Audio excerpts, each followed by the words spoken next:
The whip cracked across Eliza Hart's back for the third time that morning, and she knew with absolute certainty that she was going to die on this godforsaken ranch. Not dramatically, not quickly, but slowly, the way a workhorse dies when its owner decides feeding it costs more than replacing it. She was 23 years old, worth less than the rope binding her wrists. And nobody in the New Mexico territory gave a damn. Nobody except the one man watching from across the yard with eyes like flint and a jaw set hard enough to break teeth on. He wasn't supposed to care. Hell, he'd spent 5 years making sure everyone knew he didn't care about anything. But something about the way that girl refused to scream was about to cost Rhett Mercer everything he'd built his life on: distance, silence, and safety. If you're drawn to stories of survival, unexpected love, and the kind of courage that rewrites a person's destiny, then stay with me until the end. Hit that like button and drop a comment telling me what city you're watching from. I want to see how far this story travels. The sun came up mean over the Sangre de Cristo Mountains, the kind of pale, merciless light that made every shadow look like a grave. Eliza knelt in the dirt outside the bunkhouse, her hands raw and shaking as she tried to scrub yesterday's blood out of a shirt that wasn't hers. The fever had come back during the night, turning her skin hot and her vision swimmy, but Samuel Garrick didn't give a damn about fevers. He cared about clean laundry, hot meals, and debts paid in full. She'd owed him $47 when she arrived 6 months ago. Now she owed him $93. The math didn't make sense, but the math never made sense when a man held the ledger and you couldn't read well enough to argue. Every meal got added, every torn dress got added. The bottle of carbolic acid he'd poured on her infected hand last month? $7, and he'd made her watch while he wrote it down. "You done with them shirts, girl?" Eliza flinched. She hadn't heard Garrett come up behind her, but that was his way. Quiet as a snake, twice as mean. He was a compact, wiry man with the kind of face that looked like it had been carved with a dull knife, all hard angles and no mercy. His ranch ran 200 head of cattle across land so dry it might as well have been cursed, and he kept his operation lean. No extra hands, no waste. Just Eliza and 4 men who'd learned long ago not to meet his eyes unless spoken to. "Almost, sir." Her voice came out thin, barely a whisper. She ducked her head and scrubbed harder, even though the lye soap was eating into the cracks in her palms. "Almost ain't done." Garrett crouched beside her, close enough that she could smell tobacco and sweat. "You feeling poorly again?" "No, sir. Don't lie to me." He grabbed her chin, forcing her face up into the light. His thumb pressed into the hollow of her cheek, and she knew he could feel the heat radiating off her skin. "You're burning up." "I'll finish the laundry," she said quickly. You need to work faster, is what you need." He released her with a shove that sent her sprawling into the dirt. The wet shirts landed half in the wash bucket, half in the mud. "Get those cleaned proper and get breakfast started. Biscuits, bacon, and gravy. And if I find one lump in that gravy, I'm adding another week to your time." Eliza's stomach twisted. Another week meant another $3. Maybe 4, if he was in a mood. She pushed herself upright, her arms trembling, and reached for the shirts. That's when her knees gave out. She didn't remember hitting the ground. 1 second she was reaching, and the next she was staring up at the sky, watching it tilt and spin like a wagon wheel coming loose. Voices rose around her, men's voices, rough and uncertain, but they seemed to come from very far away. "She's down! Garrick ain't gonna like this. Should we—" "Don't touch her. Let him handle it." Eliza tried to sit up, but her body wouldn't cooperate. The fever had her now, really had her, and some distant part of her brain understood that this was bad. This was the kind of bad you didn't recover from, not when you were alone and poor and nobody gave a damn whether you lived or died. Garrick's boots appeared in her line of sight. She heard the soft whisper of leather as he drew something from his belt. "Get up." She couldn't. The first lash of the whip caught her across the shoulders, and the pain was so bright and sudden that it punched the air out of her lungs. She gasped, curling into herself, but there was nowhere to go, nowhere to hide. "I said get up!" The second lash caught her ribs. The third split the thin fabric of her dress and laid open the skin beneath. Eliza heard herself make a sound, not a scream, she wouldn't give him that, but a low broken noise that barely sounded human. Around the yard, the ranch hands turned away. Every single one of them found something else to look at. The mountains, their boots, the endless stretch of brown grass rolling toward the horizon. They'd seen this before. They'd see it again. The trick was not to care, because caring got you whipped too, or worse, got you thrown off the ranch with no pay and no reference, which was the same as a death sentence out here. Every man looked away, except one. Rhett Mercer had ridden into the Garrick Ranch an hour before dawn, leading a string of 4 horses he'd come to trade. He didn't like Samuel Garrick, never had, but the man paid in cash and didn't ask questions, which made him tolerable in small doses. Rhett had planned to conduct his business, collect his money, and be gone before the sun got high enough to make the ride home miserable. He had not planned to watch a man whip a half-dead girl in the middle of the yard. Rhett sat his horse at the edge of the fence line, 30 yards from the scene, and felt something old and ugly stir in his chest. He recognized the girl. He'd seen her the last time he'd come through, a pale slip of a thing hauling water buckets that looked too heavy for her frame. She'd kept her eyes down then, the way she was keeping them down now, and Rhett had marked her as just another piece of human wreckage that the frontier chewed up and spat out. The whip cracked again. The girl didn't scream. Rhett's jaw tightened. His horse shifted beneath him, picking up on the tension in his rider's body, and Rhett had to force himself to loosen his grip on the reins. This wasn't his business. This wasn't his problem. He'd learned that lesson the hard way 10 years ago, and he'd built his entire life around the principle of minding his own damn business. But the girl still wasn't screaming. Something about that bothered him. Something about the way she'd curled into herself, protecting her head and neck, taking the beating with a kind of grim, silent endurance that spoke of practice. This wasn't her first whipping. Probably wasn't even her 10th. Garrick raised the whip again. Rhett spurred his horse forward before he could talk himself out of it. "That's enough." Garrick froze mid-swing, his head snapping toward the voice. Rhett had crossed the yard in seconds, and now he sat his horse between Garrick and the girl, his shadow falling across both of them like a wall. "The hell do you think you're doing, Mercer?" "Stopping you from killing your help." Rhett's voice was flat, emotionless. He'd learned a long time ago that the less you showed, the more room you had to maneuver. "She's no good to you dead. She's no good to me lazy neither." Garrick's face had gone red, the way it always did when someone questioned his authority. "This don't concern you. I'm making it concern me." Rhett swung down from his horse with the kind of easy, controlled movement that came from a lifetime in the saddle. He was a tall man, lean and hard, with the sun-scorched look of someone who spent more time outside than in. His face was all straight lines and sharp edges, softened only by the faint creases at the corners of his eyes, the kind of lines you got from squinting into the distance, watching for threats. "How much does she owe you?" Garrick's eyes narrowed. "What?" "The girl. How much?" $93. Garrick said it like a challenge, like he expected Rhett to balk at the number. "Plus interest." Interest. Rhett let the word hang there, flat and ugly. He looked down at the girl, who was still curled in the dirt, her breath coming in short, shallow gasps. Her dress was torn across the back, and he could see the welts already rising, angry and red against her pale skin. She wasn't looking at him, wasn't looking at anything, really. Just staring at the ground like if she looked hard enough, she might fall through it and disappear. Rhett felt that ugly thing in his chest twist tighter. He reached into his vest and pulled out a leather wallet, worn soft from years of use. "I'll give you 100, cash. Right now." The yard went silent. Even the horses seemed to stop moving, as if the entire world had paused to see what happened next. Garrick stared at him. "You're buying her debt?" "I'm settling it." Rhett counted out 5 $20 bills, clean and crisp, and held them out. "Take the money, Garrick. And then what? You planning to set her loose? 'Cause I gotta tell you, she won't last 3 days out there on her own. Girl can barely—" "I don't recall asking for your opinion on what I plan to do." Rhett's voice didn't rise, but something in it made Garrick take a half step back.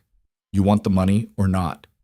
Garrick looked at the bills, looked at the girl, looked at Rhett, whose expression gave away absolutely nothing. "Fine." Garrick snatched the money. "But don't come crying to me when she runs off or collapses or whatever the hell she does next. I'm done with her." "Good." Rhett folded his wallet and tucked it back into his vest. Then he turned and crouched beside the girl, moving slowly like he was approaching a spooked animal. "Can you stand?" She didn't answer, didn't even look at him. "I'm not going to hurt you," Rhett said quietly, "but we need to get you on a horse. Can you do that?" Finally, slowly, her eyes moved to his face. They were gray, he noticed.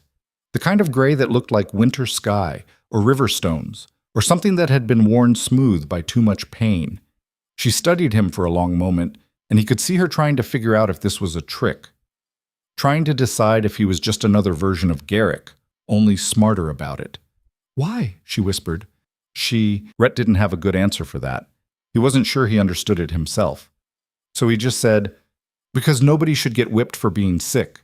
She blinked. Then, with visible effort, she pushed herself up onto her hands and knees.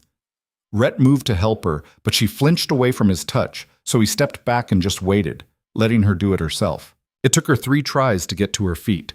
When she finally managed it, she swayed so hard that Rhett thought she might go down again, but she locked her knees and stayed upright through sheer stubbornness. All right, Rhett said. Let's go. Tess. The ride to Rhett's ranch took 4 hours, and Eliza spent most of it convinced she was hallucinating. The fever had turned everything strange and fluid, so that the mountains seemed to breathe and the sky seemed to pulse, and the man riding beside her seemed less like a person and more like some kind of fever dream guardian angel. Except angels didn't exist, and men like him definitely didn't ride into your life and buy your freedom for $100 cash. There had to be a catch. She kept waiting for it. Kept waiting for him to say something that would explain what he really wanted, because men always wanted something. But he didn't say much of anything. Just rode in silence, occasionally glancing back to make sure she was still upright in the saddle, and when they stopped to water the horses at a creek, he handed her a canteen without comment. Drink slow, was all he said. You'll make yourself sick otherwise. She drank. The water was cold and clean, and it hurt going down, but in a good way. A real way. She hadn't realized how thirsty she was until she started drinking, and then she couldn't stop, gulping it down until Rhett gently took the canteen back. Slow, he reminded her. They rode on. The ranch appeared just as the sun started its slide toward the western peaks. A low-slung cabin built into the side of a hill with a barn and a corral and a few outbuildings scattered around like seeds. It wasn't much to look at, but it was neat, clean, the kind of place that spoke of a man who took care of what was his. Rhett dismounted and tied his horse to the rail outside the cabin. Then he turned and looked up at Eliza, who was still sitting her horse because she wasn't entirely sure her legs would hold her if she tried to get down. You can come inside, he said, or you can sit out here. Your choice. It was the your choice that did it. Nobody had given her a choice in 6 months. Nobody had asked what she wanted or how she felt or whether she needed help. They just told her what to do and hit her when she didn't do it fast enough. Eliza slid off the horse, her legs buckled immediately, and this time Rhett caught her before she hit the ground. His hands were strong and sure, and he hauled her upright with no visible effort. Easy, he said. I got you. She wanted to argue. Wanted to tell him she didn't need help, that she could manage on her own. But the truth was she couldn't manage anything right now, so she just leaned against him and let him half carry her into the cabin. Inside it was dim and cool. Rhett deposited her on a low cot near the fireplace and stepped back, giving her space. I'm going to tend the horses. Don't try to stand up. Just rest. He left before she could respond. Eliza sat very still, listening to the sound of his boots on the porch, the soft nickering of the horses, the distant cry of a hawk circling overhead. The cabin smelled like wood smoke and coffee, and something else, something clean and almost pleasant, like soap or herbs. There was a table in the center of the room, and a stove in the corner, and shelves lined with canned goods and supplies. It was sparse, but not empty, functional, but not cold. It was nothing like Garrick's ranch. She lay back on the cot, her body screaming in protest, and stared up at the rough-beamed ceiling. Her back was on fire where the whip had caught her, and her head felt like it was stuffed with cotton, and she was so tired she could barely keep her eyes open. But she didn't let herself sleep. Not yet. Because she still didn't know what he wanted from her, and she needed to stay awake long enough to figure it out. Needed to be ready when he came back inside and told her the price of her freedom. Men always wanted something. She just had to figure out what. Rhett stood in the barn, brushing down his horse with slow, methodical strokes, and tried to figure out what the hell he'd just done. $100. He'd paid $100 for a sick girl he didn't know, didn't owe, and sure as hell didn't need. He could have bought 3 good horses for that. Could have restocked his entire winter supply. Could have done 1,000 useful things. and instead he'd thrown it away on a girl who might not even survive the night. His horse turned its head and gave him a look that seemed almost accusatory. "Don't start," Rhett muttered. He finished with the horse and moved on to the girl's mount, a swayback mare that Garrick had probably been planning to shoot before the month was out. The mare stood patient and still while Rhett worked, and he found himself wondering how long the girl had been at Garrick's ranch, how she'd ended up there in the first place, whether she had family somewhere, people who were looking for her, or if she was just another piece of human debris that the frontier had swallowed up. He didn't want to care. Caring was dangerous. Caring got you killed, or worse, got other people killed. He'd learned that lesson in the war, and then he'd learned it again 5 years ago when his brother had died in his arms, coughing blood into the dirt while Rhett held him and couldn't do a damn thing to stop it. After that, he'd come out here, built this place, made sure he didn't need anybody and nobody needed him. It had worked just fine for 5 years. And now there was a girl with gray eyes and whip marks on her back lying on his cot, and Rhett had the sinking feeling that he'd just broken the one rule that had kept him safe all this time. He finished with the mare and headed back toward the cabin.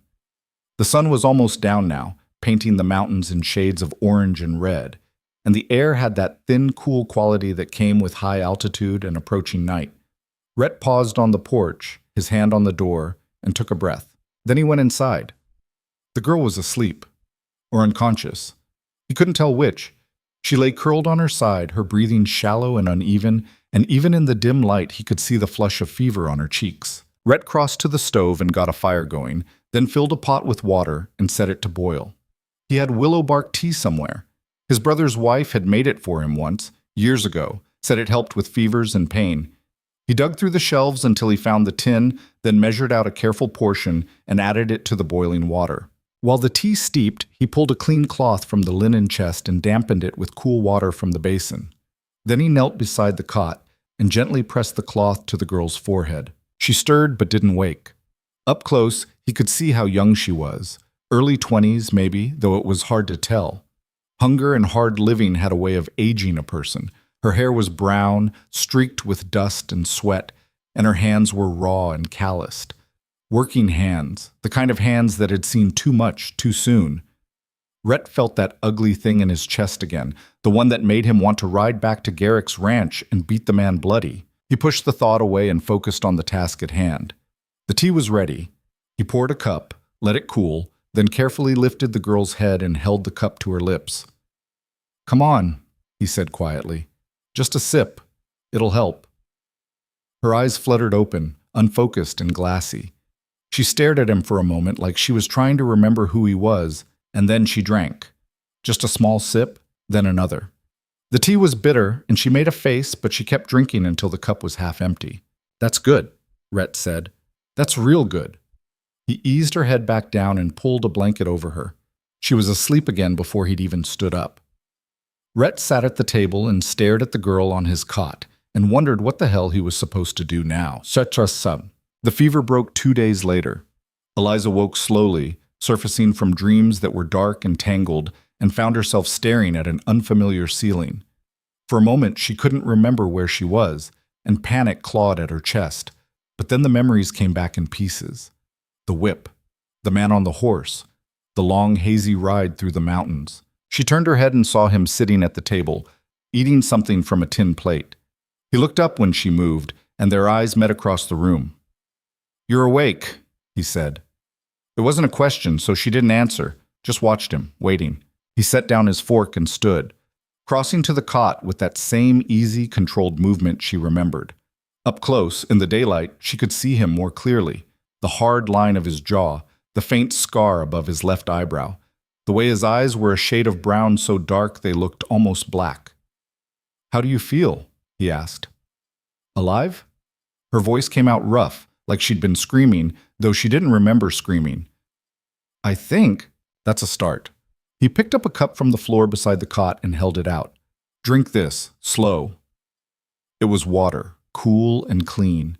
She drank, and it hurt less this time. When she was done, he took the cup back and set it aside. "What's your name?" he asked. She hesitated, then, "Eliza. Eliza Hart." "Rhett Mercer." He didn't offer his hand. "You've been asleep for 2 days. 2 days. She'd lost 2 days. The thought should have scared her, but mostly she just felt tired. So tired she could barely keep her eyes open, even though she'd apparently done nothing but sleep. Why? She asked. Why what? Why did you? She gestured vaguely, trying to encompass everything. The money, the ride, the tea, the fact that she was lying on his cot instead of dead in Garrick's yard. Why did you do it? Rhett was quiet for a long moment. Then he said, I don't know. It was the most honest thing anyone had said to her in months, and something about that honesty made her eyes sting. She blinked hard, forcing the tears back, and looked away. You don't owe me anything, Rhett said quietly. I want you to know that. You don't owe me work or anything else. When you're strong enough, I'll take you into town. You can figure out what you want to do from there. Eliza turned that over in her mind. Town, freedom, the chance to start over somewhere new, somewhere nobody knew her or her debts or the mistakes that had led her to Garrick's ranch in the first place. It should have sounded like salvation. Instead, it just sounded terrifying. What if... She stopped, swallowed, tried again. What if I stayed, just for a while? I could work. I'm good at laundry and cooking, and I can learn. You don't owe me work, Rhett repeated. I know, but I... She met his eyes and tried to make him understand. I need to do something. I can't just sit here. Rhett studied her for a long moment. Then he nodded once, a short, sharp movement. All right, when you're healed up, you can help around the place. But only if you feel up to it. No pushing yourself, understand? Yes. And Eliza? He waited until she was looking at him. If you want to leave, you tell me. Anytime, day or night. You want to go? I'll take you. No questions asked. She nodded, because she didn't trust her voice. Rhett stood and moved back to the table. Get some more sleep. I'll wake you for supper. Eliza lay back down, but this time, when she closed her eyes, she didn't feel afraid. She felt something else, something she didn't have a name for yet, something that might, eventually, turn into hope. The days that followed were strange and quiet. Eliza's back healed slowly, the whip marks fading from angry red to dull pink, and Rhett treated her with a kind of careful, distant courtesy that never crossed into familiarity. He cooked, badly, but adequately, and made sure she ate. He changed the dressing on her back without comment, his hands quick and impersonal. He gave her space when she needed it, and asked her nothing about her past. It was the not asking that got to her most. Everyone else in her life had wanted to know how she'd ended up alone, why she didn't have family, what mistakes had led her to owing money to men like Garrick. But Rhett just didn't care. Or if he did, he kept it to himself. By the end of the first week, Eliza could walk without wincing. By the end of the second, she was strong enough to help with small tasks, washing dishes, folding laundry, sweeping the floor. Rhett let her, but he watched her the way you'd watch someone handling dynamite, like he expected her to explode at any moment. I'm not going to break, she told him one afternoon, exasperated as she stood at the stove stirring a pot of stew. Didn't say you were. You're looking at me like I am. Rhett, who'd been mending a bridle at the table, glanced up. I'm looking at you like someone who collapsed from fever 2 weeks ago and shouldn't be pushing herself. I'm fine. You're stubborn. So are you. That startled a laugh out of him, a short, surprised sound that seemed to catch him off guard as much as it caught her. Their eyes met, and for just a second, Eliza saw something in his face that wasn't careful distance, something almost like warmth. Then he looked back down at the bridle, and the moment passed. But Eliza felt it settle into her chest, small and bright, like the first spark before a fire catches. She turned back to the stew and smiled. 3 weeks into her stay at Rhett's ranch, Eliza learned that she was afraid of horses, not in the abstract way city people were afraid, the kind of fear that came from never having been close to something so large and powerful. This was specific, visceral, the kind of fear that lived in her bones and turned her stomach to water whenever she got within 10 feet of the corral. She'd been doing a decent job of hiding it, mostly by volunteering for every chore that kept her inside the cabin or close to the house. But Rhett noticed things. He was quiet, but he wasn't stupid. And on a gray morning, when the clouds hung low over the mountains like a dirty blanket, he finally called her on it. You planning to avoid those horses forever? He asked, not looking up from the harness he was oiling at the kitchen table. Eliza's hand stilled over the dough she was kneading. I'm not avoiding them. You walked past the corral 3 times yesterday. Took the long way around every time. Don't lie to me, Eliza. His voice wasn't harsh, just matter of fact. You don't have to ride if you don't want to, but out here, being afraid of horses is like being afraid of water when you live on a boat. Sooner or later, it's going to be a problem. She pressed her palms into the dough harder than necessary, feeling the sticky resistance. I know that. So? So I'm working on it. Rhett set down the harness and looked at her properly. What happened? Nothing happened. Eliza. She kept kneading, her jaw tight. The memory was there, sitting just behind her teeth, and she didn't want to let it out, didn't want to give it shape and weight by speaking it aloud. But Rhett just sat there, waiting with that infinite patience he seemed to possess, and finally the words came loose whether she wanted them to or not. I had a horse once, she said quietly, back in Kansas, before my parents died. Her name was Penny, and she was old and sweet and patient with me even when I didn't know what I was doing. She paused, her hands going still in the dough. When my parents got sick, typhoid, the doctor said, we didn't have money for medicine, barely had money for food, so I sold Penny to a man who promised he'd give her a good home. But he didn't. He shot her 3 days later, said she was too old to be worth feeding, and he'd only bought her for the saddle anyway. Eliza's voice had gone flat. I saw it happen. I was walking past his property, and I heard the shot, and She stopped, swallowed. I haven't been on a horse since. Rhett was quiet for a long moment. Then he said, How old were you? 15. And your parents? Dead within the month. Typhoid took them both. She finally looked up at him. So yes, I'm afraid of horses. Not because they're big or dangerous, but because the last time I cared about one, I had to watch her die for $20 in a worn-out saddle. She expected him to tell her she was being foolish, expected him to say that horses were horses and sentiment had no place on a ranch. But Rhett just nodded once, like what she'd said made perfect sense. All right, he said, let's fix that. He didn't push. That was the thing about Rhett that continued to surprise her. He never pushed. He just opened the door and waited to see if she'd walk through it. That afternoon, he led her out to the corral where his horses were kept. There were 4 of them. 2 geldings, a mare, and an old roan stallion with kind eyes and a calm disposition. The roan was the one Rhett brought forward, moving slowly, giving Eliza plenty of time to bolt if she needed to. This is Red, Rhett said, his hand on the horse's neck. He's 18 years old, mostly retired, and the laziest animal I've ever met. If he were any calmer, he'd be dead. Despite herself, Eliza felt her mouth twitch. That's not reassuring. Sure it is. Means he's not going to do anything sudden. Rhett stroked Red's neck with easy familiarity. Come here, just stand next to him.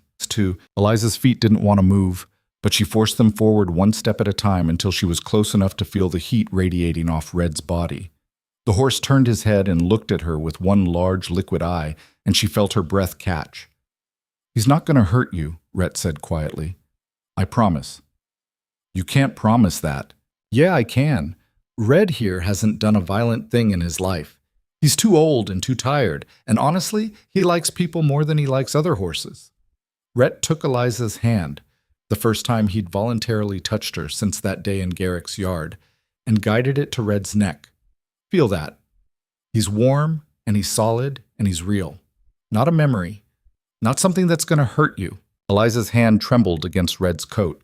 The horse was warm, just like Rhett had said, and she could feel the slow, steady rhythm of his breathing beneath her palm. It wasn't like touching Penny. This horse was different, bigger, older, calmer. He smelled like hay and dust and something earthy that wasn't unpleasant. He's soft, she said, surprised. Most horses are, if you know where to touch them. Rhett moved her hand higher to the space between Red's ears. Here, scratch right there. She did, tentatively at first, then with more confidence when Red lowered his head and made a sound that was almost like a sigh. He likes you, Rhett said. How can you tell? Because he hasn't walked away, and Red doesn't stick around for people he doesn't like. He's particular that way. Rhett released her hand and stepped back, giving her space. You can stay here as long as you want. Just stand with him. Get used to the feel of him. No writing today. Just this. Eliza stood there for almost an hour, her hand on Red's neck, while Rhett worked in the barn nearby. The horse never moved, never spooked, just stood there with the patience of something that had seen enough seasons to know that rushing never helped anything. And slowly, so slowly she almost didn't notice it happening, the knot of fear in Eliza's chest began to loosen. Cool. By the time October arrived, Eliza could ride. Not well, she wasn't going to be winning any races, but well enough to stay in the saddle while Red plodded around the property at his leisurely pace. Rhett never made a big deal out of it, just nodded approvingly when she managed to mount without help, or adjusted her grip on the reins without comment when she held them wrong. You're a decent teacher, she told him one afternoon as they rode the fence line together, checking for breaks. I'm a patient teacher, Rhett corrected. There's a difference. Is there? Decent implies skill. Patient just means I don't mind waiting for you to figure it out. He glanced at her sideways. Though you're not as hopeless as you think you are. High praise. Take what you can get. She laughed, and the sound startled a pair of quail from the brush. Red didn't even flick an ear. Rhett's horse, a leggy buckskin mare named Chance, sidestepped slightly, but Rhett just adjusted his weight, and the mare settled. They rode in companionable silence for a while. The only sounds the creak of leather and the soft thud of hooves on dirt. The air had turned crisp now that fall had arrived in earnest, and the aspens on the hillsides had gone gold, bright against the dark green of the pines. Eliza had never seen country like this back in Kansas. The mountains here were brutal and beautiful in equal measure, and she was starting to understand why someone like Rhett would choose to live in the middle of nowhere rather than closer to town. Why here? She asked eventually. Why this place specifically? Rhett was quiet for long enough that she thought he might not answer. Then he said, My brother and I used to talk about building a ranch together, somewhere far enough out that nobody would bother us. He wanted mountains. I wanted good water. This place had both. He paused. We bought the land the year before he died. Eliza had learned not to push when Rhett talked about his past. He gave information in small pieces, carefully measured, and if you grabbed for more, he'd shut down entirely. So she just waited, and after a moment he continued. His name was Daniel. He was 2 years younger than me and twice as smart, and he died because a horse threw him and he hit his head on a rock. Rhett's voice was carefully neutral. Stupid accident. Stupid, pointless accident that happened because he was in a hurry and didn't check the saddle cinch properly. I'm sorry. Yeah, me too. Rhett shifted in his saddle. I built the cabin that winter. Figured if I kept busy enough, I wouldn't have time to think about it. Turns out you can't outwork grief, but you can at least build something solid while you try. Eliza looked at the man beside her, this quiet, self-contained person who'd saved her life for no reason he could explain and then given her space to heal without asking for anything in return, and felt something shift in her chest. Not attraction, exactly, though that was there too, something deeper, something that felt like recognition. You're lonely, she said quietly. Rhett's jaw tightened. So are you. It wasn't an accusation, just a statement of fact, and Eliza couldn't argue with it. She was lonely, had been lonely since her parents died and left her adrift in a world that didn't give a damn whether she lived or died. The loneliness had been easier to ignore when she was focused on survival, but now that she wasn't fighting for every breath, it had come creeping back, settling into her bones like cold. Yeah, she said, I am. They didn't talk about it again. But something had shifted between them, some invisible boundary that had been carefully maintained now just a little bit softer. Not broken. Rhett wasn't the kind of man who broke easily, but bent, flexible, open to the possibility that maybe, just maybe, being alone wasn't the only option. The first snow came in mid-November, 3 weeks earlier than Rhett had expected. He woke to find the world wrapped in white, the mountains invisible behind a wall of falling snow, and swore under his breath. Early snow usually meant a hard winter, and he wasn't sure they had enough hay stored to last if the storms kept coming. Eliza was already up, standing at the window with a cup of coffee cradled in her hands. She'd taken to waking before dawn, helping with the morning chores before Rhett could tell her not to. He'd stopped fighting her on it after the first week. Turned out she was as stubborn as he was, and arguing just wasted time they could both spend on more useful things. "How bad?" she asked without turning around. "Bad enough." Rhett pulled on his boots and reached for his coat. "I need to check on the horses and make sure the barn roof isn't leaking. You stay inside and keep the fire going." "I can help." "Eliza, eat." "I can help," she repeated, and this time she did turn around. Her face was set in that expression he'd come to recognize, the one that meant she'd already made up her mind and arguing would just be wasting his breath. "You can't do everything yourself and you know it, so stop trying." Rhett looked at her, this woman who'd arrived at his ranch half dead and terrified, and saw someone entirely different standing in front of him now. Someone stronger. Someone who'd figured out how to be afraid and do the thing anyway. "Fine," he said. "But you wear my spare coat, and if I tell you to go inside, you go. No arguments." "No arguments," she agreed, already reaching for the coat he kept hanging by the door. They spent the morning working side by side, mucking stalls and hauling water, and making sure the animals had enough feed to get through the storm. The snow kept falling, thick and relentless, piling up against the barn walls and turning the world into nothing but white noise and cold. Eliza's hands went numb inside her gloves, and her feet felt like blocks of ice. But she kept working because Rhett needed help, and she'd be damned if she let him face this alone. By midday, they'd done everything they could. The horses were settled, the barn was secure, and the woodpile was stocked. They stumbled back into the cabin, half frozen and exhausted, and Rhett immediately started building up the fire while Eliza put coffee on to boil. "That was fun," she said, her teeth chattering. "Your definition of fun is concerning." "Better than being useless." Rhett glanced at her, something almost like a smile pulling at the corner of his mouth. "You're not useless." "I know." She wrapped her hands around the coffee pot, stealing its warmth. "But I used to be, and I don't ever want to be that person again." The coffee finished brewing, and they sat at the table together, warming their hands on the cups and listening to the wind howl outside. The cabin felt smaller with the storm pressing in, but not in a bad way. Just close, intimate. Like the rest of the world had disappeared and there was nothing left except this room, this fire, this person sitting across from her. "Tell me something," Eliza said after a while. "Something true." Rhett raised an eyebrow. "As opposed to lying? As opposed to keeping everything locked up tight where nobody can see it?" She met his eyes. "You know everything about me. Why I ended up at Garrick's, how my parents died, why I'm afraid of horses. But I don't know anything about you except that you had a brother, and you're good at being alone. There's not much else to know." "I don't believe that." Rhett was quiet for a long time, his hands wrapped around his coffee cup. The fire crackled in the stove, and outside the wind kept howling, and Eliza waited. Finally he said, "I was a soldier, during the war, Colorado Cavalry." Eliza had suspected as much, the way he moved, the way he could go perfectly still when he needed to, the scars she'd glimpsed on his back when he'd bent to lift something heavy. "Did you—" She hesitated, not sure how to ask. "Was it bad?" "All war is bad." Rhett's voice had gone flat. "But yeah, it was bad. The things we did, the things we saw, it changes you, makes you smaller inside, harder. And when it was over, I came home and realized I didn't fit anywhere anymore. Didn't know how to be around people who hadn't seen what I'd seen. Didn't know how to explain why I woke up at night expecting to hear gunfire.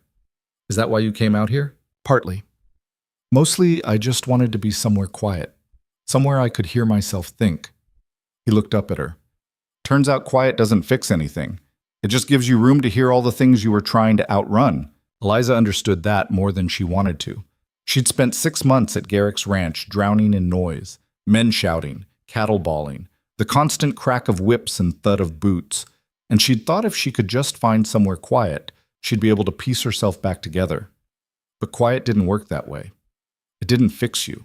It just made you look at all the broken parts you'd been trying to ignore. "So what do we do?" she asked. "If quiet doesn't fix us, and noise just drowns us out, what's left?" Rhett looked at her across the table, his dark eyes steady. "I don't know, but I think maybe we're figuring it out."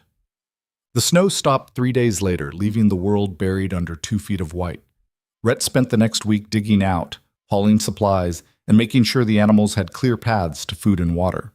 Eliza helped where she could, learning as she went, And if Rhett noticed that she no longer flinched when he came up behind her, or that she'd stopped sleeping with one eye open, he didn't mention it. They fell into a rhythm that felt almost like partnership. Rhett handled the heavy work, chopping wood, hauling water, repairing the barn roof where it had started to sag under the weight of the snow. Eliza managed the inside work, cooking, cleaning, mending clothes that had started to fall apart at the seams, but the lines blurred more often than not. Sometimes Rhett would come inside and find her struggling with a stubborn pot lid, and he'd just take it from her hands and open it without comment. Sometimes Eliza would look out the window and see him trying to fix a broken wagon wheel, and she'd pull on her coat and go help him lift it into place. They didn't talk about what they were building, didn't put words to the way the cabin felt more like a home now than a shelter. But it was there, solid and real, in the way Rhett had started setting out 2 plates at meals without asking, or the way Eliza had started darning his socks without being told they needed it. It was there, in the way they'd stopped being strangers and started being something else. The trouble started the first week of December, when a rider came up the mountain road just after dawn. Rhett saw him from the barn and felt every muscle in his body go tight. Visitors were rare this far out, and rare usually meant bad news. The rider was young, maybe 20, with a thin face and nervous eyes.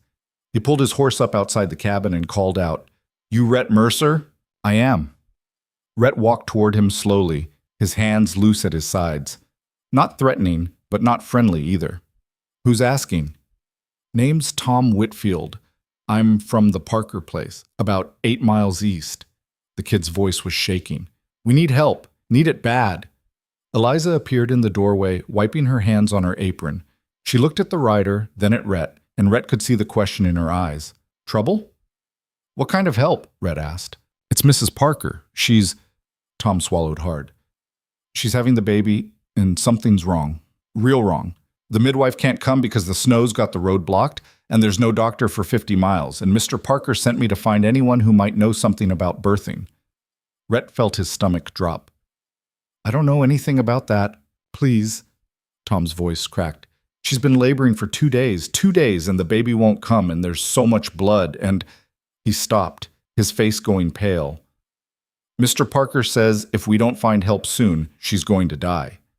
Rhett opened his mouth to say he couldn't help, that he didn't know the first thing about childbirth and sending him would be worse than sending nobody. But before he could speak, Eliza stepped forward. "I'll go," she said. Both men turned to stare at her. "You will?" Tom asked, hope flooding his face. "Eliza," Rhett started. "I helped a midwife back in Kansas," she said, looking at Rhett, "for almost a year after my parents died. I needed work, and she needed an extra pair of hands, and she taught me things. Not everything, but enough." She turned to Tom.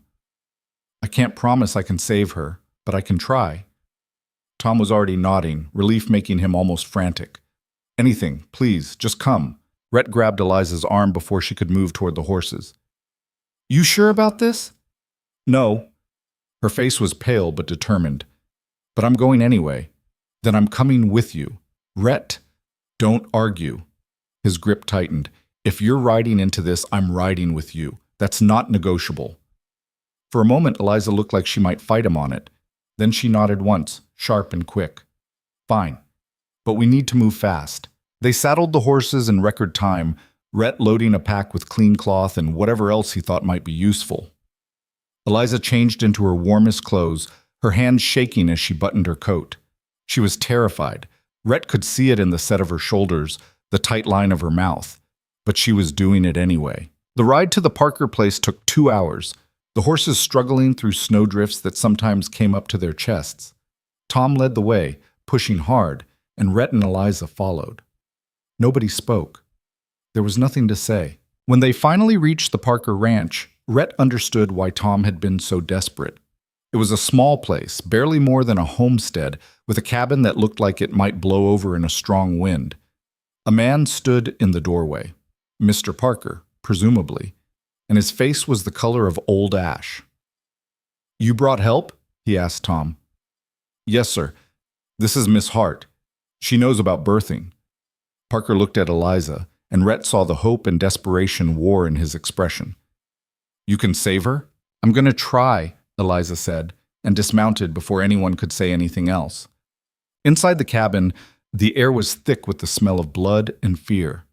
A woman lay on a low bed in the corner, her face slick with sweat, her breathing shallow and rapid. She couldn't have been more than 25, but right now she looked ancient, used up, at the end of whatever strength she had left. Eliza crossed to the bed and knelt beside it. "Mrs. Parker? My name is Eliza. I'm here to help." The woman's eyes opened, unfocused and glassy. "The baby. I know. I'm going to check, all right? It might hurt, but I need to see what's happening." Mrs. Parker nodded weakly.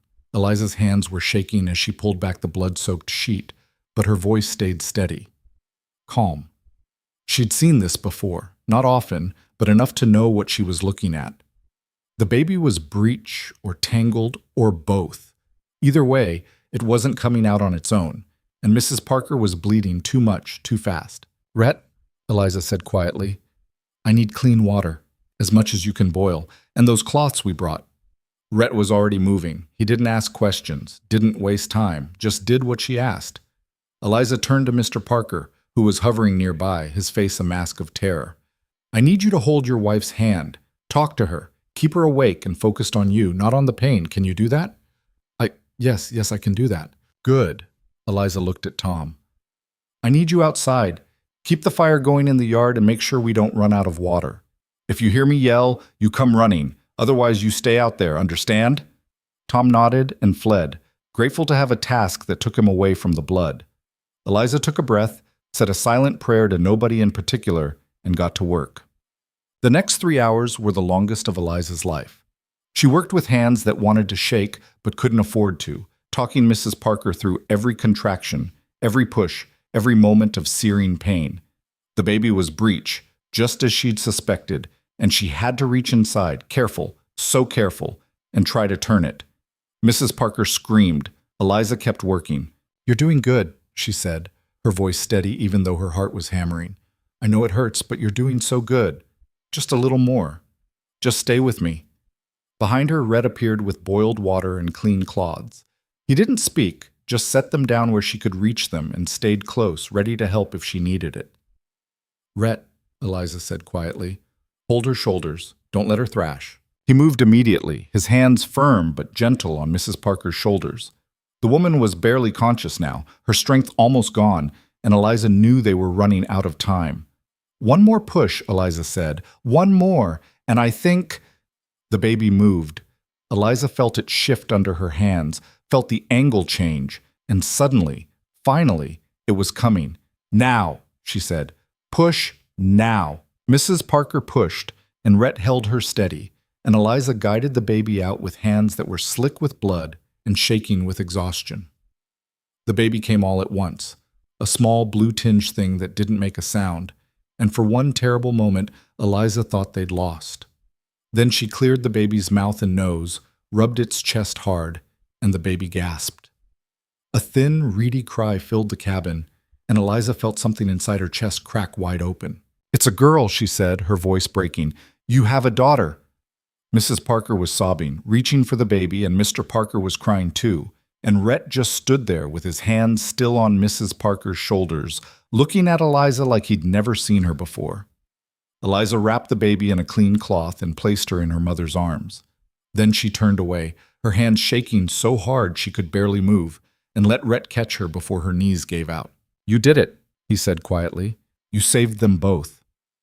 Eliza leaned into him, too exhausted to care about propriety or distance or any of the walls they'd so carefully maintained. "I was so scared." "I know." His arms tightened around her. "But you did it anyway." They stayed at the Parker place for another day, making sure mother and baby were stable before riding home. Mrs. Parker's bleeding had stopped, and the baby, small but fierce, was nursing well. By the time they left, the color had started to come back into Mrs. Parker's face, and she'd gripped Eliza's hand with surprising strength. "Thank you," she whispered. "I don't know how to thank you." "You just did," Eliza said. The ride home was quiet. The sun was setting by the time they reached Rhett's ranch, painting the snow in shades of orange and pink, and Eliza felt like she'd been gone for a month instead of 2 days. Everything looked different now, sharper, more real.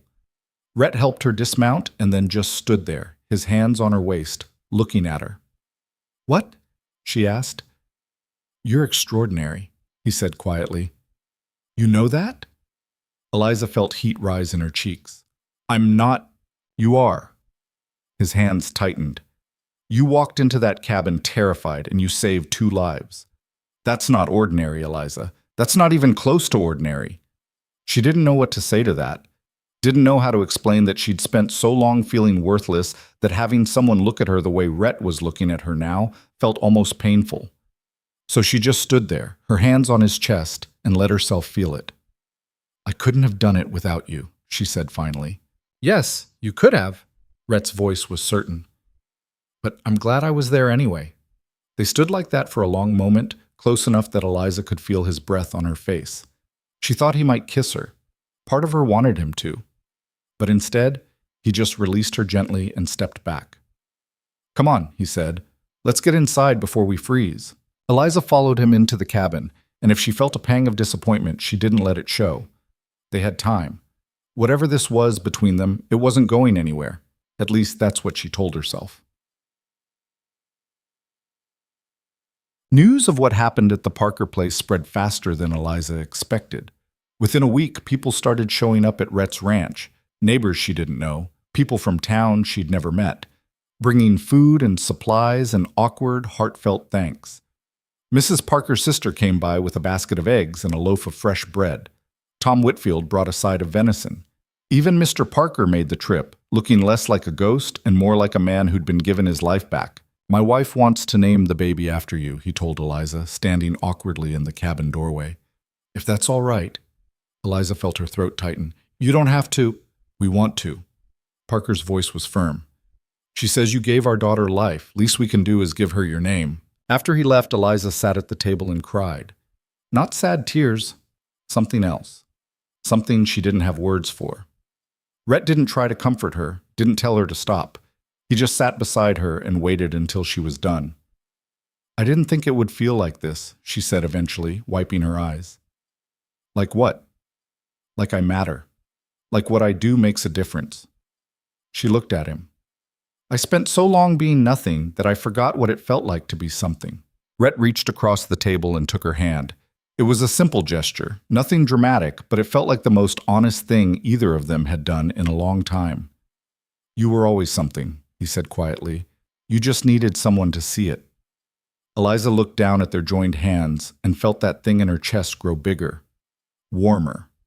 It wasn't quite love. Not yet, maybe not ever, but it was close. It was the feeling of coming home after being lost for a very long time. And for the first time since her parents died, Eliza thought maybe, just maybe, she was going to be all right. Winter hit hard in January, the kind of cold that sank into your bones and didn't let go. The mountains disappeared behind walls of snow, and the wind came howling down from the peaks like something alive and angry. Rhett had lived through enough frontier winters to know this one was going to be brutal, but knowing didn't make it easier. It just meant you prepared better and hoped you'd prepared enough. Eliza had never seen snow like this. Back in Kansas, winter meant frozen ground and the occasional dusting, but here the snow piled up against the cabin walls until Rhett had to dig a tunnel just to reach the barn. The world shrank down to what you could see from the windows, and some days you couldn't even see that far. "How long does this usually last?" she asked one morning, staring out at the white nothing beyond the glass. "February if we're lucky. March if we're not." Rhett was at the stove, frying bacon that filled the cabin with a smell so good it almost made the endless cold bearable. Sometimes longer. Had a year where the snow didn't clear until April. "How did you not go crazy?" "Who says I didn't?" He glanced at her with something that might have been humor. "You just learn to live with it. Keep busy. Don't think too much." Eliza wrapped her hands around her coffee cup, stealing its warmth. She'd been at the ranch for almost 4 months now, and she still wasn't used to the isolation. Back at Garrick's place, she'd been surrounded by people, awful people, but people nonetheless. Here, it was just her and Rhett, and the animals. And the silence was so complete sometimes that she could hear her own heartbeat, but she wasn't lonely. That was the strange part. She should have been lonely, trapped in a cabin with a man who still held half of himself back no matter how much time they spent together. But instead, she felt settled. Like she'd finally found a place where she fit, even if she didn't quite understand why. You ever think about going to town, she asked, just to see other people? Sometimes. Rhett flipped the bacon. But then I think about making that ride in this weather, and I remember why I don't miss people all that much. That's bleak. That's practical. He slid the bacon onto 2 plates and brought them to the table. Besides, you're here. That's people enough for me. It was the kind of thing he said sometimes. Casual, throwaway comments that landed harder than he probably meant them to. Eliza looked at him across the table, at the way his hair was getting shaggy because he hadn't bothered to cut it, at the scar on his jaw that she'd never asked about, at the hands that were always careful when they touched anything fragile. "You ever get tired of me?" she asked. Rhett's fork stopped halfway to his mouth. "What kind of question is that?" "An honest one." He set the fork down. "No, I don't get tired of you. Why would you think that?" "Because I'm here all the time. Because you didn't ask for this, for me to be here, and now you're stuck with me until spring at least." She looked down at her plate. "I just wonder sometimes if you regret it, buying my debt, bringing me here." "I don't regret it." "How can you be sure?" "Because if I regretted it, I'd say so." Rhett's voice was flat, matter of fact. "I don't lie, Eliza. Not to you, not to anyone. If I wanted you gone, you'd know." "That's not particularly comforting." "It's honest." He picked up his fork again. "And honest is all I've got to give you." Eliza felt something loosen in her chest. She didn't know why she'd needed to hear that, but she had. Needed to know that she wasn't a burden, wasn't just someone he was tolerating out of some misplaced sense of obligation. She needed to know she mattered. "All right," she said quietly. "Then I'll stay honest too. I don't want to leave. Even when the snow clears and I could go to town, find work somewhere else, I don't want to. I like it here." Rhett looked at her for a long moment, his dark eyes unreadable. Then he said, "Good. Because I like having you here." It wasn't a declaration of love, wasn't even close, but it was enough. The storm that changed everything came 3 weeks later, in the middle of the night. Eliza woke to the sound of wind screaming against the cabin walls, a noise so loud and violent it felt like the whole structure might tear apart. She sat up in her cot. Rhett had insisted she take the bed, and he'd been sleeping on the cot near the fire ever since, and saw him already awake, standing at the window with his shoulders tense. "How bad?" she asked. "Bad." He didn't turn around. "Wind's picking up, temperatures dropping. This is the kind of storm that kills livestock if you're not careful." "What do we do?" "We wait it out and hope the barn holds." He finally looked at her. "No going outside, not for anything. You hear me?" "Rhett, not for anything," he repeated. "I've seen people freeze to death 10 feet from their own front door because they couldn't see where they were going. Storm like this, you go out, you don't come back." Eliza nodded, her mouth dry. She'd never heard that tone from him before. Not angry, not scared, just absolutely certain. The voice of someone who'd seen what winter could do and wasn't willing to watch it happen again. They sat together by the fire, listening to the wind, and Eliza tried not to think about the horses in the barn. Tried not to imagine them scared and cold, or worse. But the images kept coming anyway, and she must have made some sound because Rhett reached over and took her hand. "They'll be all right," he said quietly. "The barn's solid. I built it to last." "You can't know that." "No, but I can believe it." His grip tightened. "Sometimes that's all you've got." The storm lasted 3 days. On the morning of this 4th day, the wind finally died. Rhett opened the cabin door to find snow piled shoulder high against the frame, and beyond it, a world transformed into something alien and white. The barn was still standing, thank whatever forces governed survival, but the snow had drifted against it so high that the door was completely buried.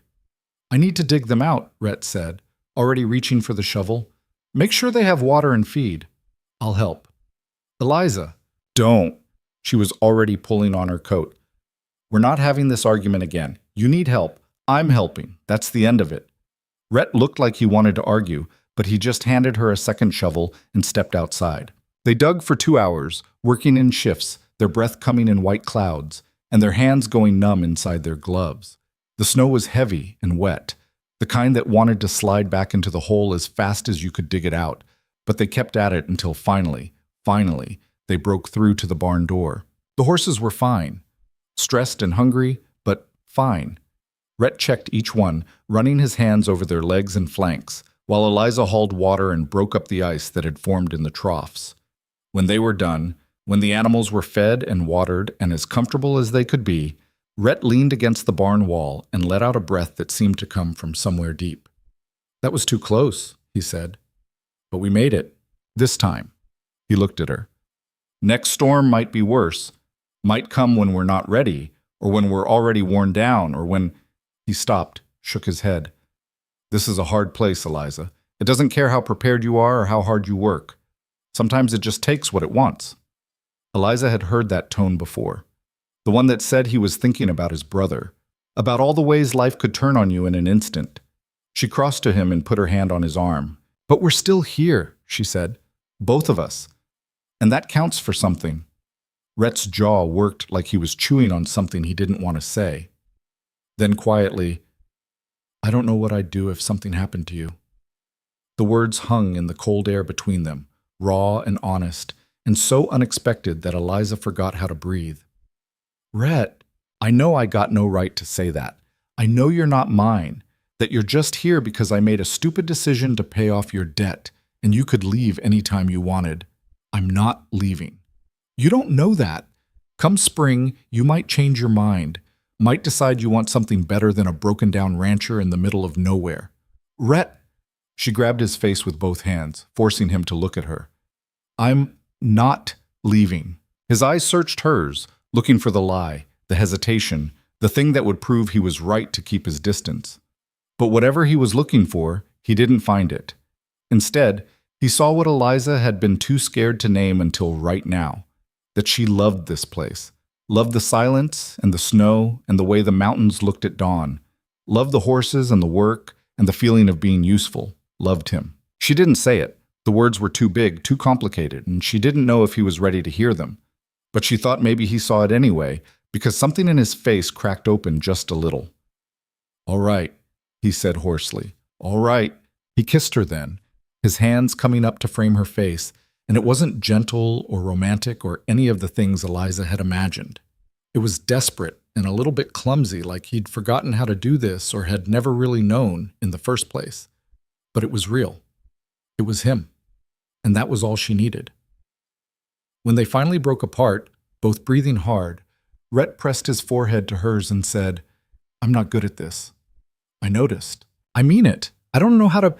I've been alone so long, I'm not sure I remember how to be with someone." "Then we'll figure it out together." Eliza's hands were still on his face. "But you have to stop assuming I'm going to leave. I'm here, Rhett.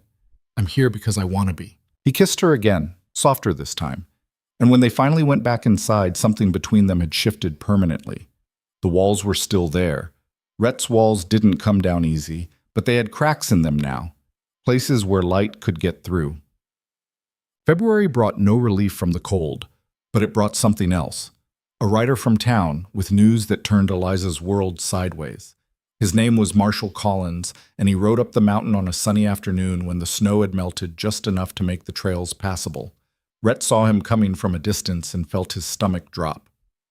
Marshals didn't ride out this far unless something was wrong.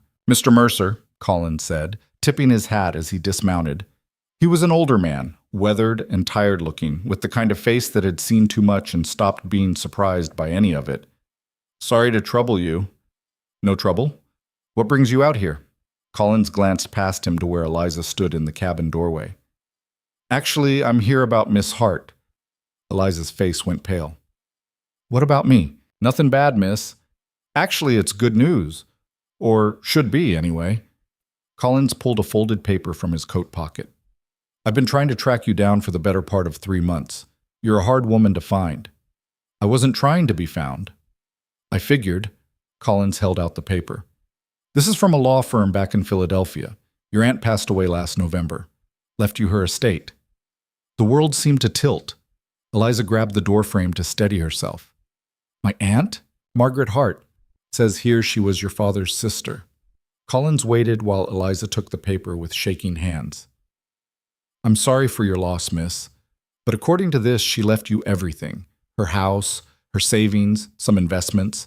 It's not a fortune, but it's substantial, enough to set you up real comfortable back east. Eliza stared at the paper like it might explode. She had an aunt. Had an aunt, past tense, because the woman was dead now, and Eliza had never known she existed. Her father had never mentioned a sister, never said there was family anywhere who might care what happened to his daughter after he was gone. "How much?" she asked, her voice barely above a whisper. Collins named a figure that made Rhett's eyebrows climb. It wasn't rich person money, but it was enough. More than enough. Enough to go east and start over, buy a little house, live comfortably without ever having to work for men like Garrick again. Enough to leave. "There's a train ticket in there too," Collins was saying. "The firm paid for passage from Denver to Philadelphia. You'd need to get yourself to Denver, but after that, everything's taken care of." He glanced at Rhett, then back to Eliza. "I know it's a lot to take in, but the firm needs an answer within 60 days, or the estate goes to charity. Says so right in the will."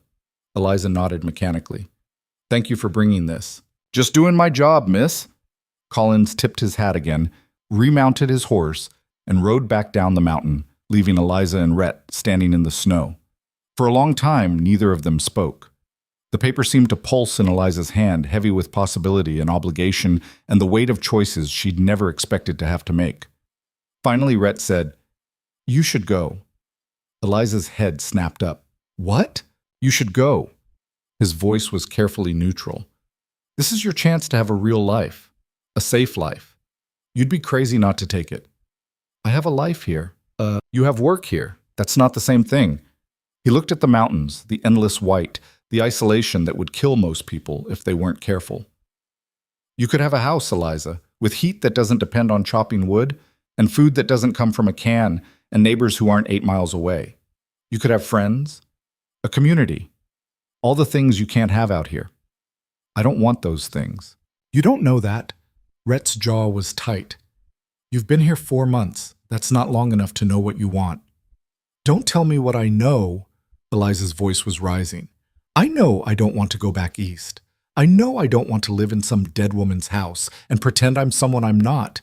I know. What if I'm not enough?" The words came out harsh, almost angry. "What if you stay here and 5 years from now you wake up and realize you gave up everything for a man who can barely hold a conversation? What then?" "Then that's my choice to regret, not yours." She grabbed his arm, forcing him to look at her. "Stop trying to make this decision for me. I'm trying to protect you." "From what? From being happy?" She laughed, a bitter sound.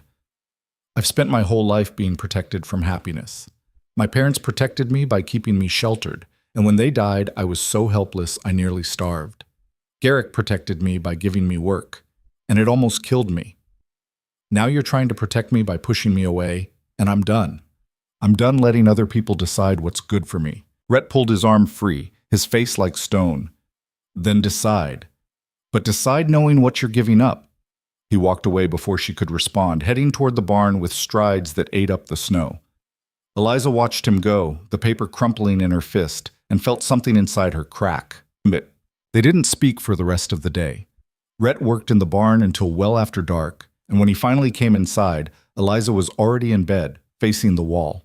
He didn't try to talk to her, just banked the fire and lay down on the cot, and the silence between them was so thick Eliza thought she might choke on it. She lay awake for hours, turning the marshal's words over in her mind. An estate, a house, money, security. Everything she'd dreamed about when she was starving at Garrick's ranch, wondering if she'd live to see another month. But that had been before Rhett, before the mountains, before she'd learned what it felt like to matter, to be needed, to wake up every morning in a place that felt like home. The paper was still on the table, and in the dim glow of the banked fire, she could just make out the figure Collins had named. It was enough to change her life, enough to never have to be afraid again. Except she wasn't afraid anymore. Not here. Not with him. The realization hit her so hard she sat up in bed. She wasn't afraid. She'd been terrified when she arrived, terrified of Rhett, of the isolation, of what he might want from her. But somewhere along the way, the fear had burned off like morning fog, and what was left underneath was solid and real and hers. She didn't need saving. She'd already been saved. And the man who'd done it was lying 20 feet away, convinced he wasn't enough. Eliza got out of bed and crossed to the cot, Rhett's eyes were open, staring at the ceiling. I'm not going, she said quietly. Eliza, I'm not going, she repeated. I'm going to write to that law firm and tell them to sell the house and send me the money. I'll use it to buy supplies, maybe some more livestock, but I'm staying here with you, and you don't get a say in it.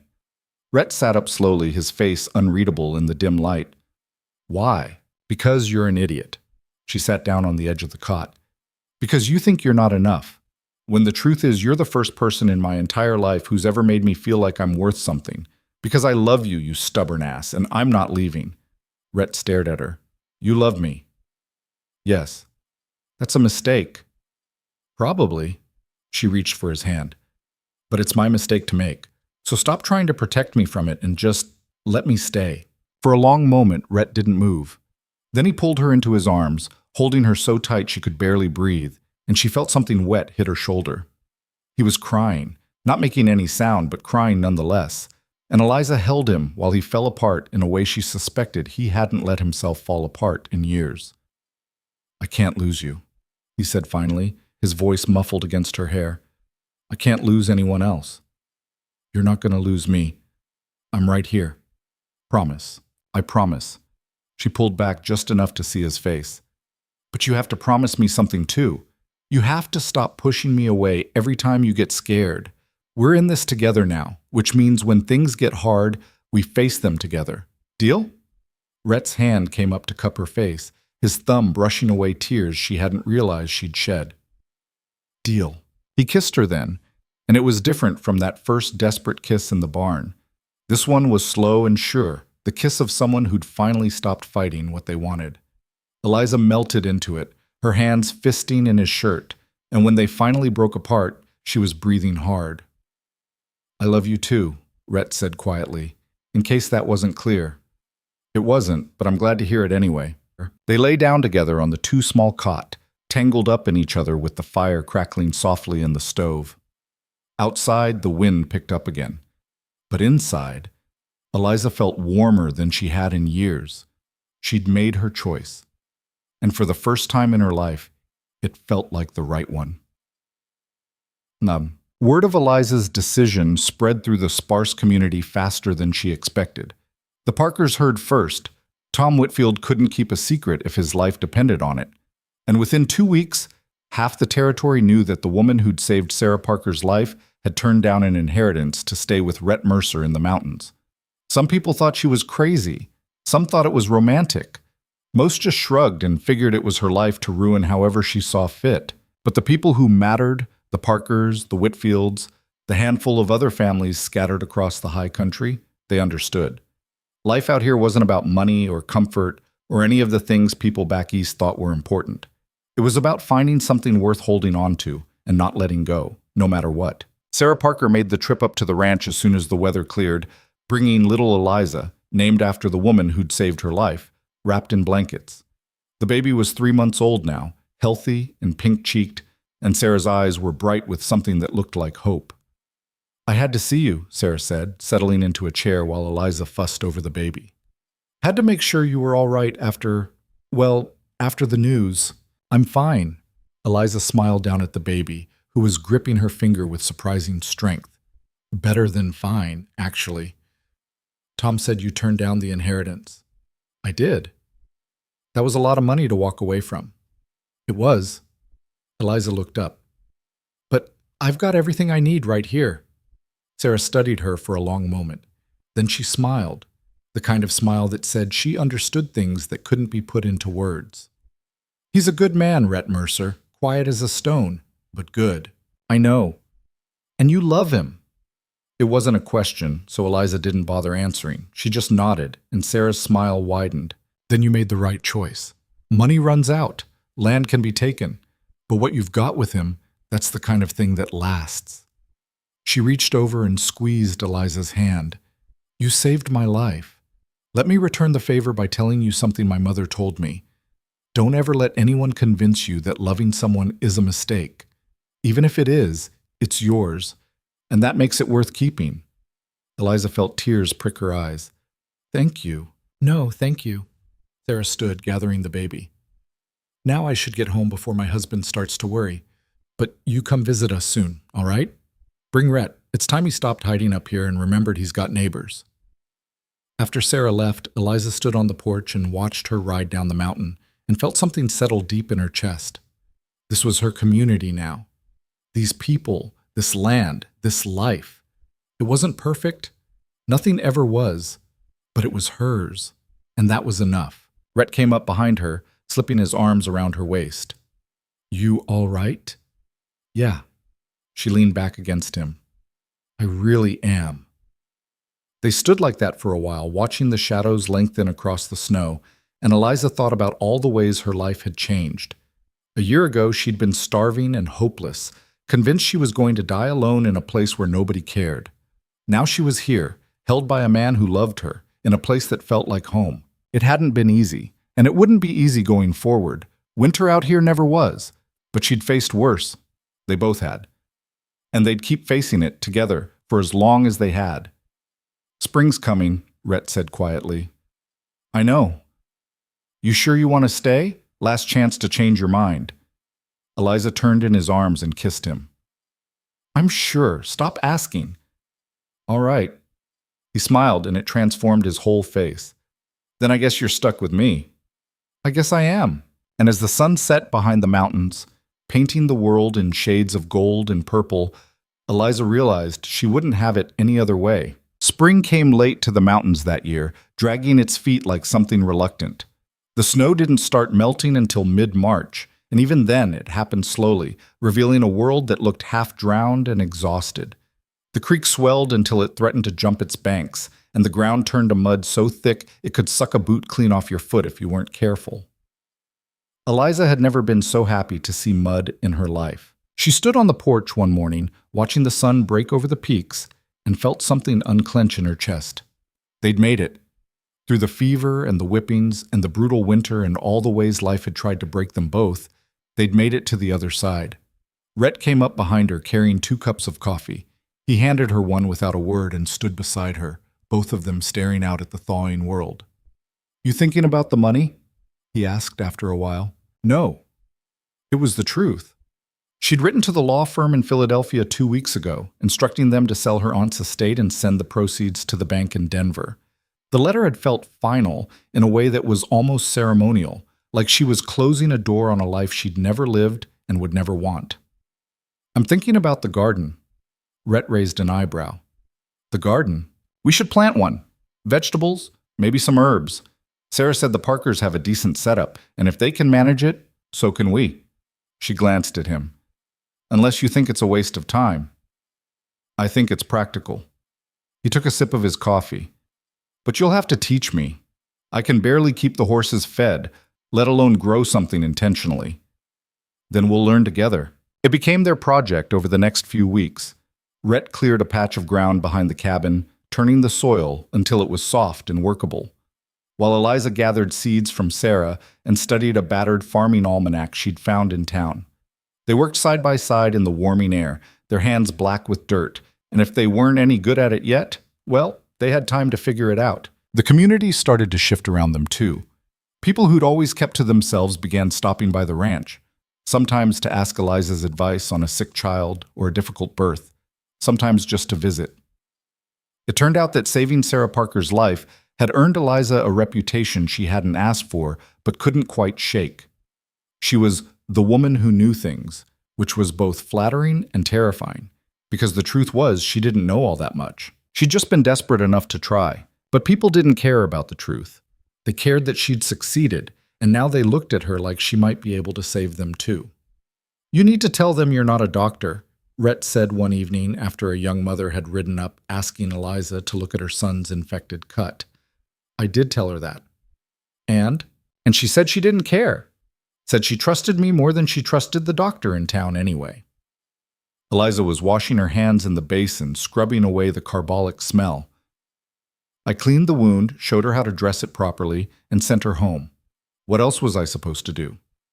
Nothing, just... Rhett rubbed his face.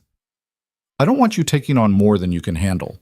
These people, they'll lean on you until you break if you let them. I know. She dried her hands and turned to face him. But I can't just turn them away, not when I might be able to help. Even if helping costs you? Even then.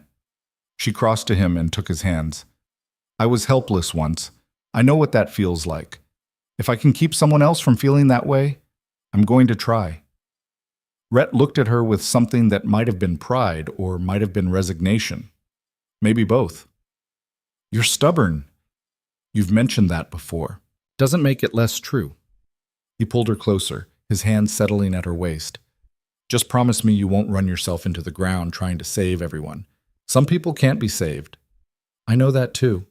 She went up on her toes and kissed him. But I can try anyway. He kissed her back, deeper this time, and for a while they forgot about the garden and the visitors and everything except the feeling of being close to someone who understood you. When they finally broke apart, both breathing hard, Rhett rested his forehead against hers. Marry me, he said. Eliza's breath caught. What? Marry me. His hands tightened on her waist. I know it's not romantic, and I don't have a ring, and this probably isn't how you imagined someone would ask, but I don't care. I want you here. Not as help, not as someone I'm taking care of, but as my wife, my partner, the person I build a life with. He pulled back just enough to look at her. Say yes. Eliza felt tears sting her eyes. It wasn't romantic. He was right about that. There were no flowers, no bended knee, no pretty speech about forever. Just Rhett, standing in their kitchen with dirt under his fingernails and hope in his eyes, asking her to stay. Yes, she said. Yes, I'll marry you. His smile was quick and fierce, and then he was kissing her again, lifting her off her feet and spinning her around until they were both dizzy. When he set her down, they were both laughing, the sound echoing through the cabin like something bright and new. When? She asked. Soon as we can get into town. I don't care about anything fancy. Just you, me, and someone who can make it legal. All right. Eliza wiped her eyes, still smiling. Then let's do it. They rode into town 2 weeks later on a clear April morning when the air smelled like pine and new grass. The town was small, barely a collection of buildings clustered around a dusty main street, but it had a general store, a saloon, and most importantly, a justice of the peace. The justice was a thin, bookish man named Harrison, who looked surprised when Rhett and Eliza walked into his office and announced their intentions. You want to get married, right now? That's right, Rhett said. Do you have witnesses? No. Rings? No. Harrison looked between them, clearly trying to figure out if this was some kind of joke. Most couples plan these things out a bit more. We're not most couples, Eliza said. Can you marry us or not? I can. Harrison pulled out a leather-bound book and flipped through it until he found the right page. But I need 2 witnesses. Town ordinance. Rhett swore under his breath. Where are we supposed to find witnesses? Well, there's usually someone at the saloon. Or you could try the general store. Harrison looked apologetic. I'm sorry, but those are the rules. They found their witnesses at the general store, a middle-aged couple named the Buchanans who were in town buying supplies. Mrs. Buchanan looked thrilled to be part of a wedding, even a hastily arranged one, and insisted on pinning a sprig of sage to Eliza's collar. For luck, she said, beaming. Every bride needs something. Thank you, Eliza said, touched despite herself. They crowded into Harrison's small office, and the ceremony was over in less than 5 minutes. Harrison read from his book in a flat, official voice, asked them if they took each other, and pronounced them married before Rhett had even fully processed what was happening. There was no music, no flowers, no grand gestures, just words and signatures and the feeling of Rhett's hand in hers, solid and real. You may kiss your bride, Harrison said, closing the book. Rhett looked at Eliza, and for just a moment she saw uncertainty flicker across his face, like he couldn't quite believe this was real, that she'd actually chosen him. Then he leaned down and kissed her, soft and careful, and Eliza kissed him back with everything she had. Mrs. Buchanan started crying. Her husband looked uncomfortable and slightly confused. Harrison cleared his throat and muttered something about filing the paperwork. When they finally stepped outside into the bright afternoon, Eliza was laughing and Rhett looked dazed. We're married, he said. We are. That was fast. You're the one who said you didn't want anything fancy. She linked her arm through his. Having second thoughts? No. He covered her hand with his. No second thoughts. Just trying to wrap my head around the fact that you're stuck with me now. Good thing I want to be stuck with you then. They bought supplies at the general store, flour, sugar, coffee, and a few other necessities, and were loading everything onto their horses when they heard a voice behind them. Well, Rhett Mercer. Eliza turned and saw a man standing in the street, tall and broad-shouldered, with cold eyes and a smile that didn't reach past his teeth. There was something about him that made her skin crawl, something predatory in the way he looked at Rhett. Rhett's whole body had gone rigid. Dawson. Didn't expect to see you in town.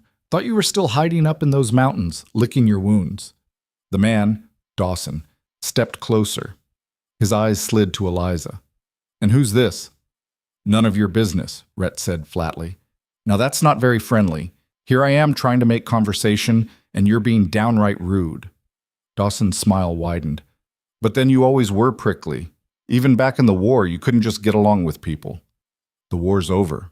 Is it? Dawson tilted his head. Funny, because I still remember what you did.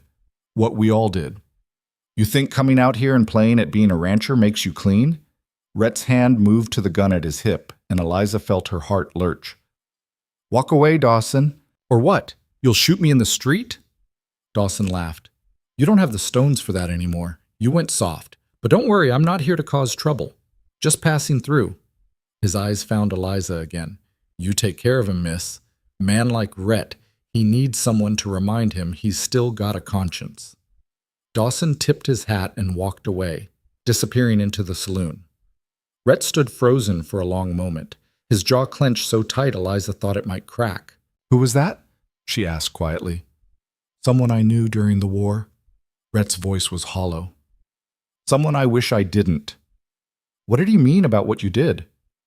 Nothing. It's nothing. He turned away, checking the straps on his saddle with more force than necessary. Let's go home.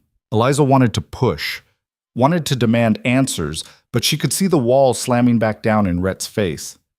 Whatever Dawson had stirred up, it was deep and old and painful, and Rhett wasn't ready to talk about it. So she just mounted her horse and followed him out of town, and tried not to think about the way Dawson's words had landed like poison. Quote. The ride back was silent. Rhett pushed Chance hard, and Eliza had to work to keep up on Red, who wasn't built for speed. By the time they reached the ranch, the sun was setting and Rhett's shoulders were hunched like he was carrying something heavy. He dismounted and went straight to the barn without a word.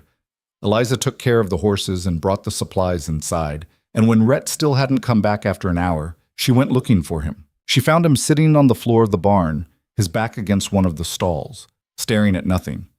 He didn't look up when she sat down beside him. You going to tell me what that was about? She asked. No. Rhett, I can't, Eliza. His voice was raw. I can't talk about it. Not now.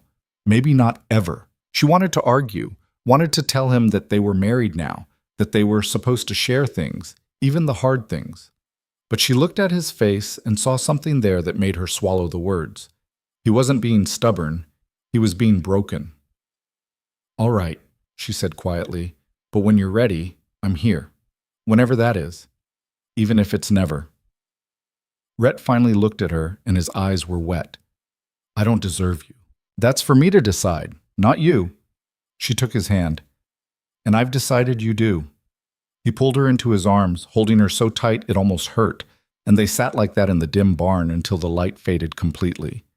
When they finally went inside, neither of them spoke about Dawson or the war or any of the ghosts that had followed Rhett home. They just went to bed and held each other, and if Rhett had nightmares that night, Eliza was there to wake him from them. The weeks that followed were strange. Rhett threw himself into work with an intensity that bordered on obsession, repairing things that didn't need repairing and building projects that didn't need building. Eliza let him, understanding that this was how he processed things, by keeping his hands busy and his mind occupied. But she watched him carefully, looking for cracks. The garden came in better than expected, rows of green pushing up through the dark soil, stubborn and alive. Eliza tended them every morning, pulling weeds and checking for pests, and the work felt like meditation, like she was growing something more than just vegetables, something that had to do with putting down roots and claiming a future. More people came to the ranch. A woman with a colicky baby. A man with a broken finger that had healed wrong. A teenage girl suffering from what Eliza eventually figured out was severe anemia. She helped where she could, sent people to the doctor when she couldn't, and slowly built a reputation that seemed to stretch across the whole territory. "You've become the local healer," Rhett said one evening, watching her wash her hands after treating a rancher's infected thumb. "I wouldn't go that far." "I would. These people trust you more than they trust actual doctors." He paused. "You could charge for it, you know. Make it official." Eliza dried her hands, considering. "I don't want their money." "Why not? You're providing a service." "Because taking money makes it transactional, makes it about what I can get instead of what I can give." She hung the towel up. "Besides, they pay me in other ways. Food, supplies, help when we need it. That's worth more than cash." Rhett looked at her with something close to wonder. "You really mean that?" "I do." She crossed to him. "Money's just money. But being part of something, being needed, that matters. That's real." He pulled her close and kissed the top of her head. "I married a saint." "You married a stubborn woman who doesn't know when to quit. There's a difference." "Not much of one, Chab." The trouble came back in late May, on a night when the air was thick with the promise of rain. Eliza woke to the sound of hoofbeats outside and sat up, instantly alert. Beside her, Rhett was already moving, pulling on his pants and reaching for the rifle he kept by the bed. "Stay here," he said quietly. "Like hell." She grabbed her shawl and followed him to the door. Outside, there were 3 riders in the yard, their faces hidden in shadow. The one in front was tall and familiar, and Eliza's stomach sank when she recognized him. Dawson. "Evening, Mercer," Dawson called out, his voice carrying across the yard. "Sorry to disturb you at this hour." "What do you want?" Rhett's voice was flat, and he held the rifle loose but ready. "Just thought I'd pay a friendly visit. See how you're getting along up here." Dawson's horse shifted, and Eliza caught a glimpse of his face in the moonlight. He was smiling. "Nice place you got. Real nice. Must be peaceful being so far from everyone." "It is, and I'd like to keep it that way." Rhett's finger moved to the trigger guard. "So unless you've got business, you can turn around and leave." "Now that's where you're wrong. I do have business." Dawson leaned forward in his saddle. "See, I've been thinking about those old days. The things we did, the things we saw. And I got to wondering, does your pretty new wife know about them?" Eliza felt ice slide down her spine. "Rhett, she doesn't, does she?" Dawson's smile widened. "That's fascinating. You go and marry this girl, but you don't tell her what kind of man you really are. What we did to those people in—" "Shut your mouth," Rhett's voice was deadly quiet. "You don't talk about that, not here, not ever." "Or what? You'll shoot me? In front of her?" Dawson laughed.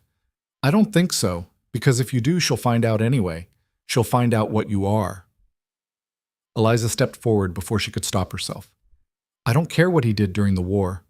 Whatever it was, it's in the past." "Is it?" Dawson's eyes fixed on her. "Tell her, Rhett. Tell her about the village. Tell her what we did to those families." "Leave!" Rhett raised the rifle, pointing it directly at Dawson's chest. "Right now, or so help me. You won't shoot me. Not in cold blood. You're not that man anymore." But Dawson's horse was already backing up, and the 2 riders with him were doing the same. "But I'll go, for now. Just wanted you to know I'm around, that I haven't forgotten." They rode off into the darkness, and Rhett stood there with the rifle still raised until the sound of hoofbeats faded completely. Then he lowered it slowly, his whole body shaking. "Rhett," Eliza said gently, "come inside." He followed her like a man in a trance. Inside the cabin, she lit a lamp and guided him to a chair, and he sat down heavily, staring at his hands. "I need to tell you something," he said finally. "Something I should have told you a long time ago." Eliza pulled up a chair and sat across from him. "I'm listening." "During the war, I did things, terrible things, things I thought were necessary at the time, but—" He stopped, his jaw working. "There was a village. We got orders that they were harboring enemy soldiers, that we needed to clear them out. But when we got there, it was just families, old people, women, children. And the commanding officer, he said to do it anyway, said we couldn't take chances." Eliza's blood ran cold. "Rhett, I didn't pull the trigger, but I didn't stop it either. I just stood there while other men did what I couldn't, and then I helped burn the buildings to cover it up. His voice cracked. I've lived with that for 10 years. Lived with knowing that I'm not a good man, that I'm the kind of person who lets terrible things happen because following orders was easier than doing the right thing. Is that why you came out here? To hide from it? Partly. Mostly because I couldn't stand being around people who thought I was some kind of hero for serving. They didn't know. They couldn't know. He finally looked up at her, and his eyes were haunted. Now you do. And if you want to leave, I'll understand. I'll take you to town, help you get set up somewhere else. But I won't lie to you anymore. You deserve to know what you married. Eliza sat very still, processing what he'd just told her. It was horrific, unforgivable by any reasonable standard. He'd stood by while innocent people died, and he'd carried that guilt for a decade, letting it eat him alive from the inside. But she'd also seen what he'd become. Seen the way he helped neighbors without being asked, the way he'd saved her when nobody else would, the way he tried so hard to be better than what he'd been. He wasn't the man who'd stood frozen in that village. Or maybe he was, but he was also more than that. People weren't just one thing, not the good ones, and not the bad ones either. I'm not leaving, she said finally. Rhett's head snapped up. What? I said I'm not leaving. She leaned forward. What you did, what you didn't do, it's awful. I'm not going to pretend it isn't. But you were a soldier following orders in the middle of a war, and you were what, 23, 24? You were barely older than I am now. That's not an excuse. No, it's not. But it's context. She reached across and took his hands. You carry what you did. You let it shape you into someone who won't stand by anymore, who won't let bad things happen if you can stop them. That matters. It doesn't erase what happened, but it matters. How can you... His voice broke. How can you look at me and not see a monster? Because I see all of you. Not just the worst thing you've ever done. She squeezed his hands. I see the man who saved me, the man who taught me to ride, the man who holds me when I have nightmares and doesn't ask questions when I need space. That's who you are now. And that's the man I married. Rhett's face crumpled and he pulled her into his arms, holding her like she was the only thing keeping him from falling apart. Maybe she was. Maybe they were both holding each other up, two broken people who'd somehow found a way to fit their jagged pieces together. I don't deserve you, he said again. Stop saying that. She pulled back and framed his face with her hands. We don't get to decide what we deserve. We just get to decide what we do with what we're given. And I'm choosing you. Every single day, I'm choosing you. He kissed her then, desperate and grateful and full of something that felt like hope. And Eliza kissed him back, pouring everything she had into it, all her love and her certainty and her refusal to give up on him. When they finally went back to bed, Rhett held her close and whispered, Thank you.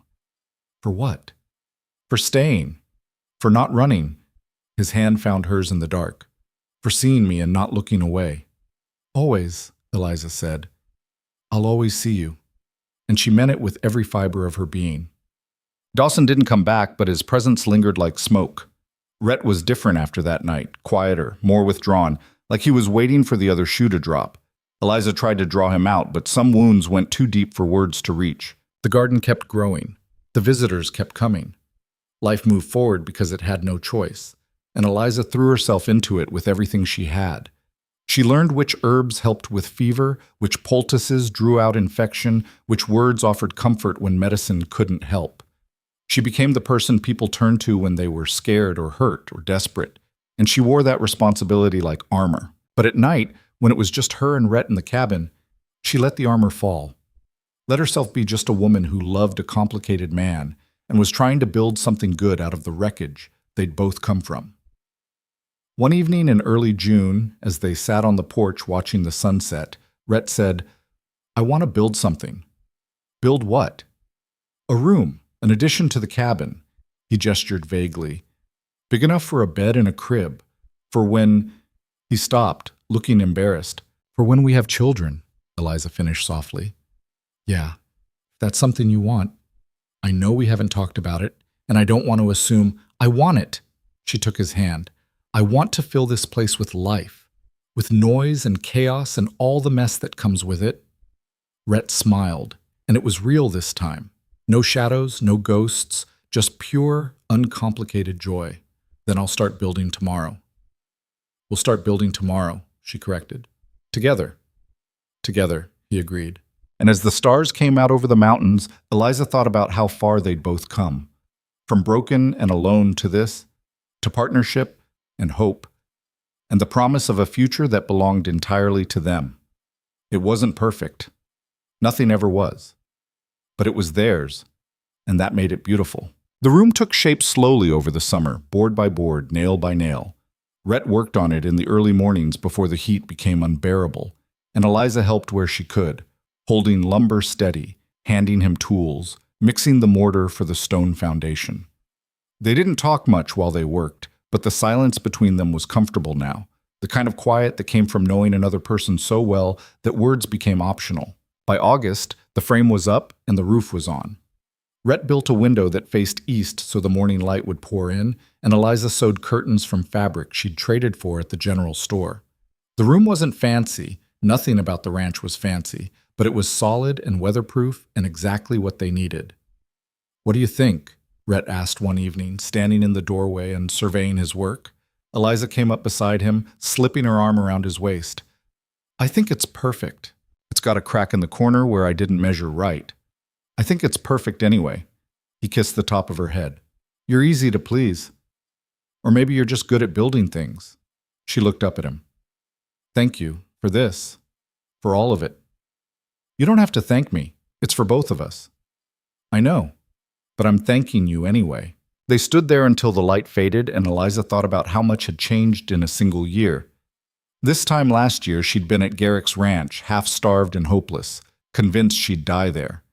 Now she was standing in a home she'd helped build, married to a man who loved her, planning for a future that felt real and solid and hers. Life was strange that way. It could break you down until you were nothing, and then, if you were lucky, if you fought hard enough, it could build you back up into something stronger. The letter arrived the second week of September, delivered by the same marshal who'd brought news of Eliza's inheritance. He looked apologetic as he handed it over. "Sorry to bother you folks again," Marshal Collins said. "But this came through the office, marked urgent. Figured I should bring it up myself rather than wait for someone to collect it."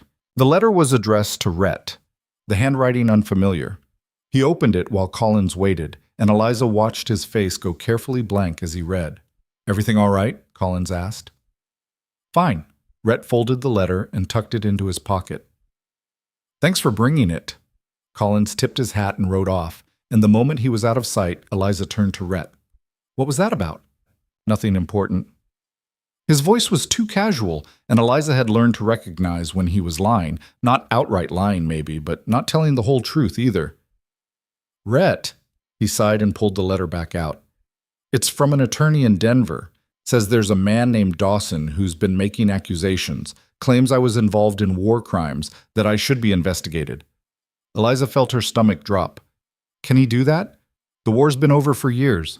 "Doesn't matter. If someone makes enough noise, people listen. Even if there's no proof, even if it's just one man's word, it can ruin you." Rhett stared at the letter like it might bite him. "He wants money. That's what this is really about. He's threatening to take his story to the territorial government unless I pay him to keep quiet." "That's blackmail." "That's business, according to him. So what are you going to do?" Rhett was quiet for a long time. Then he said, "I don't know. Part of me wants to pay him and make this go away. But if I do that, he'll just come back asking for more. Men like Dawson, they're never satisfied. And if you don't pay, then he goes to the government, and even if nothing comes of it, everyone will know. Every neighbor, every person you've helped. They'll all know what I did. What I am." He looked at her, and his eyes were haunted.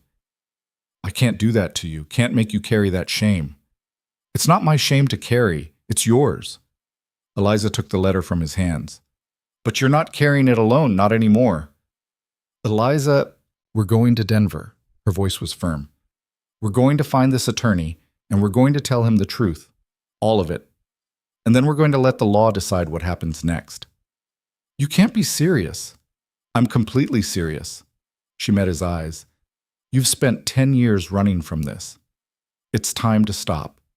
It's time to face it head on and let the consequences fall where they will. What if the consequences mean I hang? What if they throw me in prison? Then we'll deal with it. She took his hands. But at least you'll be free of it. At least you won't spend the rest of your life looking over your shoulder, waiting for the next threat. Rhett stared at her like she'd lost her mind. You want me to confess to a crime that nobody can prove I committed? I want you to tell the truth. There's a difference. She squeezed his hands. You didn't pull the trigger, Rhett. You didn't kill anyone. You stood by while something terrible happened, and that's awful, but it's not murder. And if you go to them first, if you show them you're willing to own what you did, maybe that counts for something. Or maybe it just makes it easier for them to lock me up. Maybe. She wouldn't lie to him about the risk. But the alternative is letting Dawson control your life. Is that what you want? Rhett pulled his hands free and walked to the window, staring out at the mountains. Eliza waited, knowing this was a decision he had to make himself. She couldn't force him, couldn't demand he be braver than he felt capable of being. All she could do was stand beside him and hope he chose the path that led toward freedom, even if that freedom came at a terrible price. I'm scared, he said finally, his voice barely above a whisper. I know. What if I lose everything? What if I lose you? You won't lose me. She crossed to him and wrapped her arms around him from behind. I told you. I'm choosing you every single day. That doesn't change just because things get hard. He turned in her arms and buried his face in her hair. You're either the bravest person I've ever met or the most foolish. Probably both. She held him tight. So, what do we do? Rhett took a shaky breath. We go to Denver. They left 3 days later, after making arrangements for the neighbors to check on the ranch while they were gone. The ride to Denver took 2 days, and they spent the nights camped under the stars, talking about everything and nothing. Rhett was nervous. Eliza could see it in the way his hands kept fidgeting, the way he couldn't seem to sit still. But he didn't back out. He'd made his choice, and he was sticking to it. Denver was bigger than any place Eliza had ever been, loud and crowded and overwhelming. They found a modest boarding house near the center of town and took a room, then spent the evening locating the attorney's office. It was in a respectable building on a respectable street, which somehow made everything feel more real. Last chance to change your mind, Rhett said as they stood outside the building the next morning. I'm not changing my mind. Are you? No. He squared his shoulders. Let's get this over with. The attorney was a man named Carlyle, middle-aged and sharp-eyed, with the kind of face that gave nothing away. He listened while Rhett explained why they'd come, and his expression never changed, not when Rhett described Dawson's threats, and not when Rhett admitted what he'd witnessed during the war. When Rhett finished, Carlyle leaned back in his chair and steepled his fingers. That's quite a story, Mr. Mercer. It's the truth. Perhaps, but truth and proof are different things, as I'm sure you're aware. Carlyle glanced at Eliza. And you, Mrs. Mercer? Why are you here? Because he's my husband. Where he goes, I go. Even if where he goes is prison? Even then. Eliza's voice didn't waver. Carlyle studied them both for a long moment. Then he said, Mr. Dawson came to me 2 weeks ago with a similar story. He claimed you were directly responsible for the deaths of civilians, that you'd led the raid on the village in question. He had no proof, of course, just his word. I declined to take his case. Rhett's head snapped up. You did? I did. Men like Dawson, they're transparent. He wanted me to threaten you, to scare you into paying him off, and in exchange, he'd give me a cut. It's a common enough scheme. Carlyle shuffled some papers on his desk. I told him that if he had evidence of wrongdoing, he should take it to the authorities. If he didn't, he should stop wasting my time. So, you're not going to investigate? There's nothing to investigate. The incident you're describing happened during wartime under military jurisdiction. Unless the Army decides to pursue it, which they won't, given that most of the officers involved are either dead or retired, there's no case to be made. Carlyle's expression softened slightly. You're not a criminal, Mr. Mercer. You're a man who witnessed something terrible and has spent a decade punishing himself for it. That's between you and your conscience, not you and the law. Eliza felt tears prick her eyes. Beside her, Rhett looked like he'd been hit over the head. I don't understand, he said. You thought you were going to hang for something you didn't do. Carlyle stood and extended his hand. Go home, Mr. Mercer. Live your life. And if Dawson bothers you again, you come to me. I'll handle it. They shook hands, and then they were back out on the street, blinking in the bright sunlight. Rhett stood very still, like he was afraid to move, afraid that if he did, the reality might shatter and he'd find himself back in the nightmare. It's over, Eliza said quietly. You're free. I don't feel free. You will. Give it time. She took his hand. Come on, let's go home. The ride back was different, lighter somehow, even though nothing concrete had changed. Rhett was still the man who'd stood by while innocent people died. He still carried that guilt, and probably always would, but the threat was gone. Dawson had no power over him anymore, and that changed everything.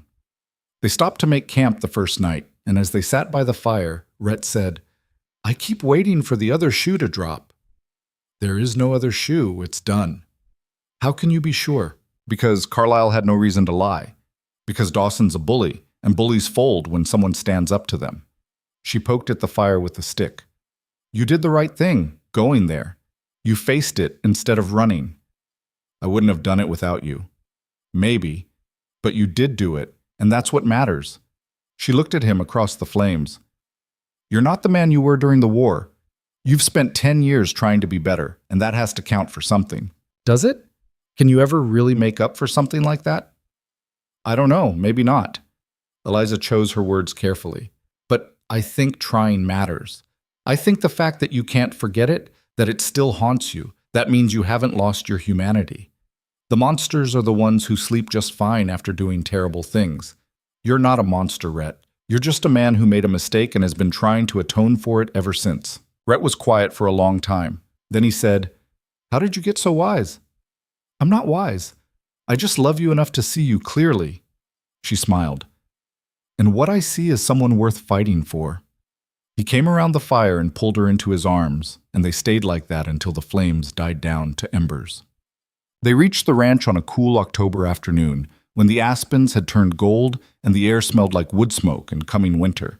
Everything looked exactly as they'd left it, and yet somehow different, or maybe it was just that they were different, changed by what they'd faced and what they'd survived. The neighbors had taken good care of things. The horses were healthy, the garden was thriving, and someone had left a basket of apples on the porch with a note that said, Welcome back. It's good to be home, Eliza said, standing in the doorway of the cabin and looking around at the space they'd built together. Yeah, Rhett agreed. It is. They fell back into their routine quickly. Morning chores, afternoon projects, evening meals cooked together while they talked about nothing important. But there was a new ease between them now, a sense that the worst was behind them, and whatever came next, they could handle it. The visitors started coming back within a week. A woman with a sick child, a man with a gash that needed stitching, a young couple asking Eliza's advice about whether it was safe to start a family when they could barely feed themselves. She helped where she could, gave advice when she couldn't, and sent people away with hope when that was all she had to offer. You've become the heart of this community, Rhett told her one evening as they sat on the porch, watching the sunset. I don't know about that. I do. People trust you. They come to you when they're scared or hurting because they know you'll help. He looked at her. You've built something here, something that matters. We've built it together. Mostly you. He took her hand. I just provided the space. You provided the heart. Eliza leaned against him, and they sat in comfortable silence while the sky turned purple and the first stars came out. This was what she'd wanted, she realized. Not wealth or status or any of the things society said were important. Just this, a place to belong, a person to love, and the knowledge that she was making a difference, however small. Winter came again, as it always did, but this time Eliza wasn't afraid. They had wood stockpiled and food stored in each other, and that was enough. The snow piled up, and the temperatures dropped, and the world outside the cabin became a frozen wasteland, but inside it was warm and bright and full of life. On a January night, when the wind howled like something wounded, Eliza realized she was pregnant. She didn't tell Rhett right away. She wanted to be sure, wanted to have a few days to sit with the knowledge herself before sharing it. But he noticed anyway. He always noticed. And one morning while she was being sick in the basin, He came up behind her and rested his hand on her back. "How long have you known?" he asked quietly. "About a week." She rinsed her mouth and turned to face him. "I was going to tell you. I just wanted to be certain." "Are you scared?" "Terrified." She laughed weakly. "What if I don't know what to do? What if something goes wrong?" "Then we'll figure it out. Together." He pulled her close. "We've survived everything else. We'll survive this too. You're not worried?" "I'm petrified." His voice was honest, raw. "But I'm also excited and grateful, and about 100 other things I don't have names for." He pulled back to look at her. "We're going to have a baby." "We are." "I'm going to be a father." "You are." Eliza smiled through her tears. "Think you're ready?" "Absolutely not. But I'm going to try anyway." He kissed her forehead, her cheeks, her mouth. "We're going to be all right, Eliza. All three of us." She believed him. Maybe that was foolish. Maybe they were tempting fate by being so hopeful, but she believed him anyway. Because they'd earned this. Earned the right to hope for good things after surviving so many bad ones. Spring brought the baby, a girl born on a warm May morning with the windows open and the smell of new grass drifting through the cabin. The birth was long and hard, and there were moments when Eliza thought she might not make it through. But Sarah Parker was there, had insisted on being there. And between Sarah's steady hands and Rhett's refusal to leave her side, she survived. When it was over, when the baby was cleaned and wrapped and placed in her arms, Eliza looked down at the tiny red-faced creature and felt something inside her shift permanently. This was her daughter, hers and Rhett's, a person they'd made together, who would grow up in this place and carry their story forward into whatever future was waiting. "She's perfect," Rhett said, his voice thick with emotion. He was sitting on the edge of the bed, one hand on Eliza's shoulder, staring at the baby like he couldn't quite believe she was real. "She's wrinkly and weird-looking," Eliza said, laughing through her exhaustion. "She's perfect anyway." He reached out and touched the baby's tiny hand, and when the baby's fingers curled around his, Eliza watched his face crumple. "What do we name her?" They'd talked about names for months, gone through dozens of options, but none of them had felt quite right. Now, looking at their daughter, Eliza knew. "Grace," she said. "We'll call her Grace." Rhett looked at her, his eyes wet. Because we needed it, because we found it when we weren't looking for it, because it's what brought us here." She touched the baby's face, so soft it was almost unreal. "And because maybe she'll carry it forward. Maybe she'll be the kind of person who gives grace to others the way we had to learn to give it to ourselves." "Grace," Rhett repeated, testing the name. Then he smiled. "Yeah, that's right. That's perfect." Sarah Parker stayed for 3 days, helping with the baby and making sure Eliza rested properly. Other neighbors came by with gifts, blankets, and food, and offers of help. The community that Eliza had slowly built over the past year showed up when it mattered, and she was reminded again that this was what life was really about. Not surviving alone, but building something with others, creating connections that would hold when everything else tried to tear you apart. Oh, the years that followed weren't easy. Raising a child never was, especially out here where doctors were scarce and dangers were plentiful. But they were good years, full of the kind of small joys that add up to a meaningful life. Grace took her first steps on a sunny October afternoon, fell and scraped her knee, and refused to cry because she was already too stubborn for tears. She learned to ride before she could read, sitting in front of Rhett on Chance's broad back, laughing with pure delight. Eliza's reputation as a healer continued to grow.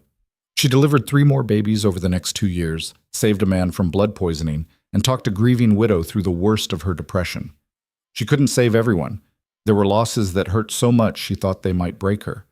But she kept trying anyway, because that was what you did.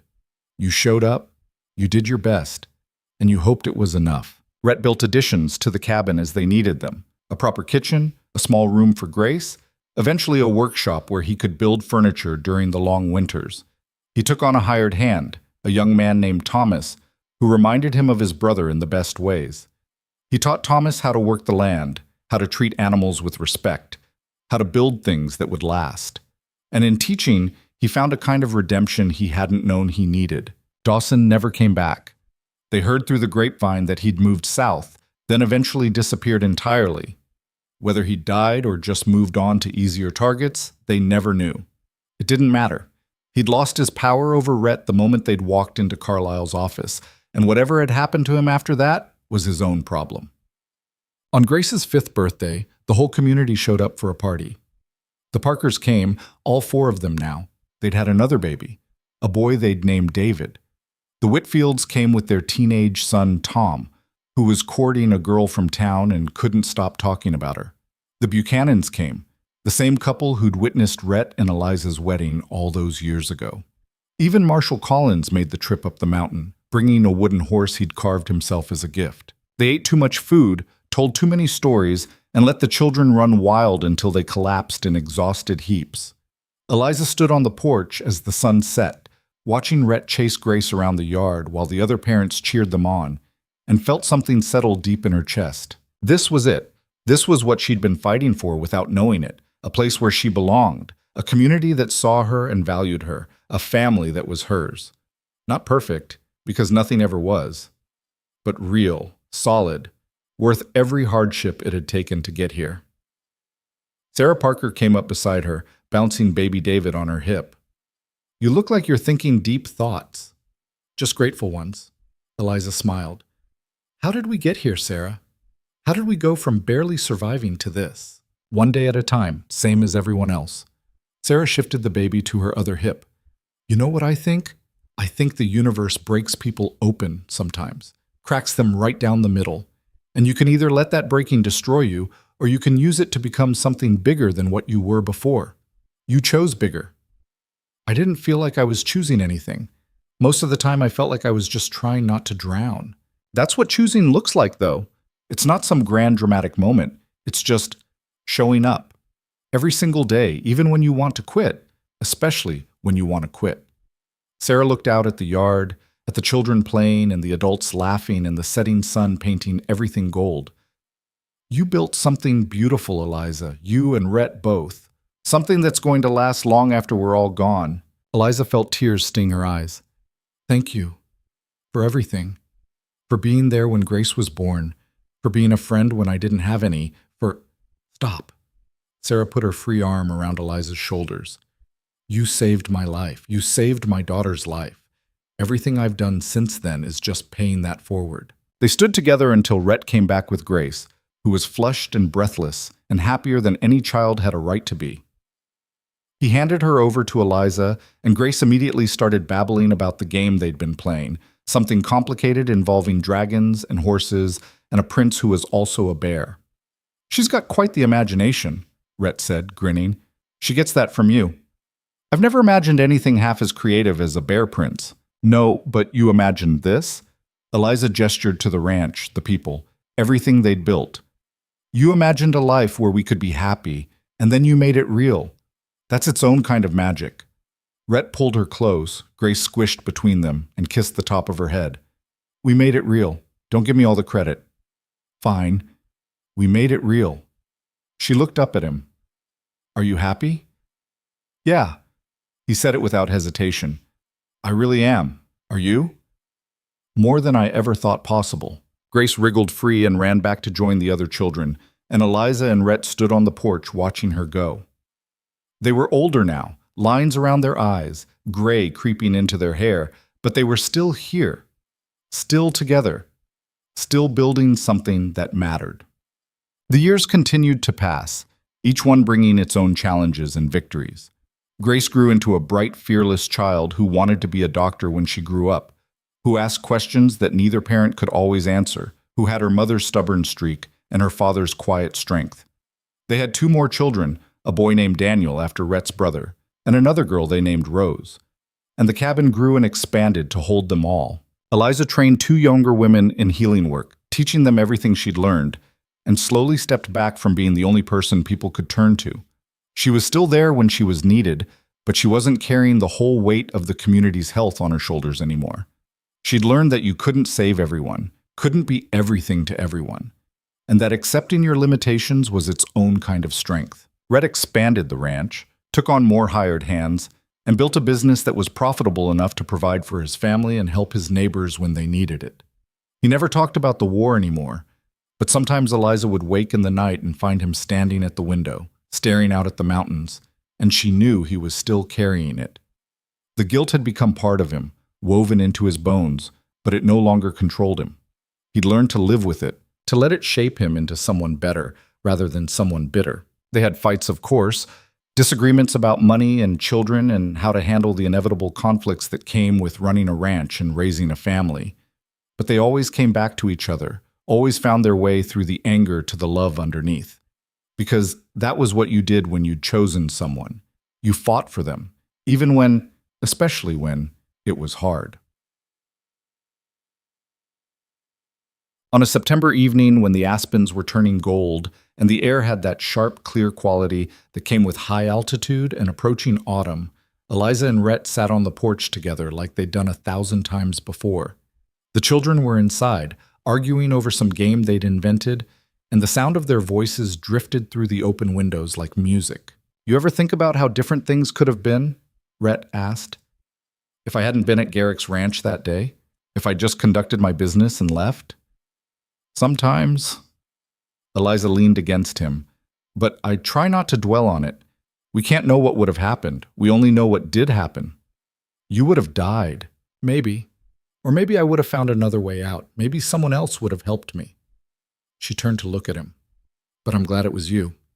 I'm glad you were the one who saw me and decided I was worth saving. You saved yourself. I just gave you a place to do it. We saved each other." She took his hand. "That's how it works, I think.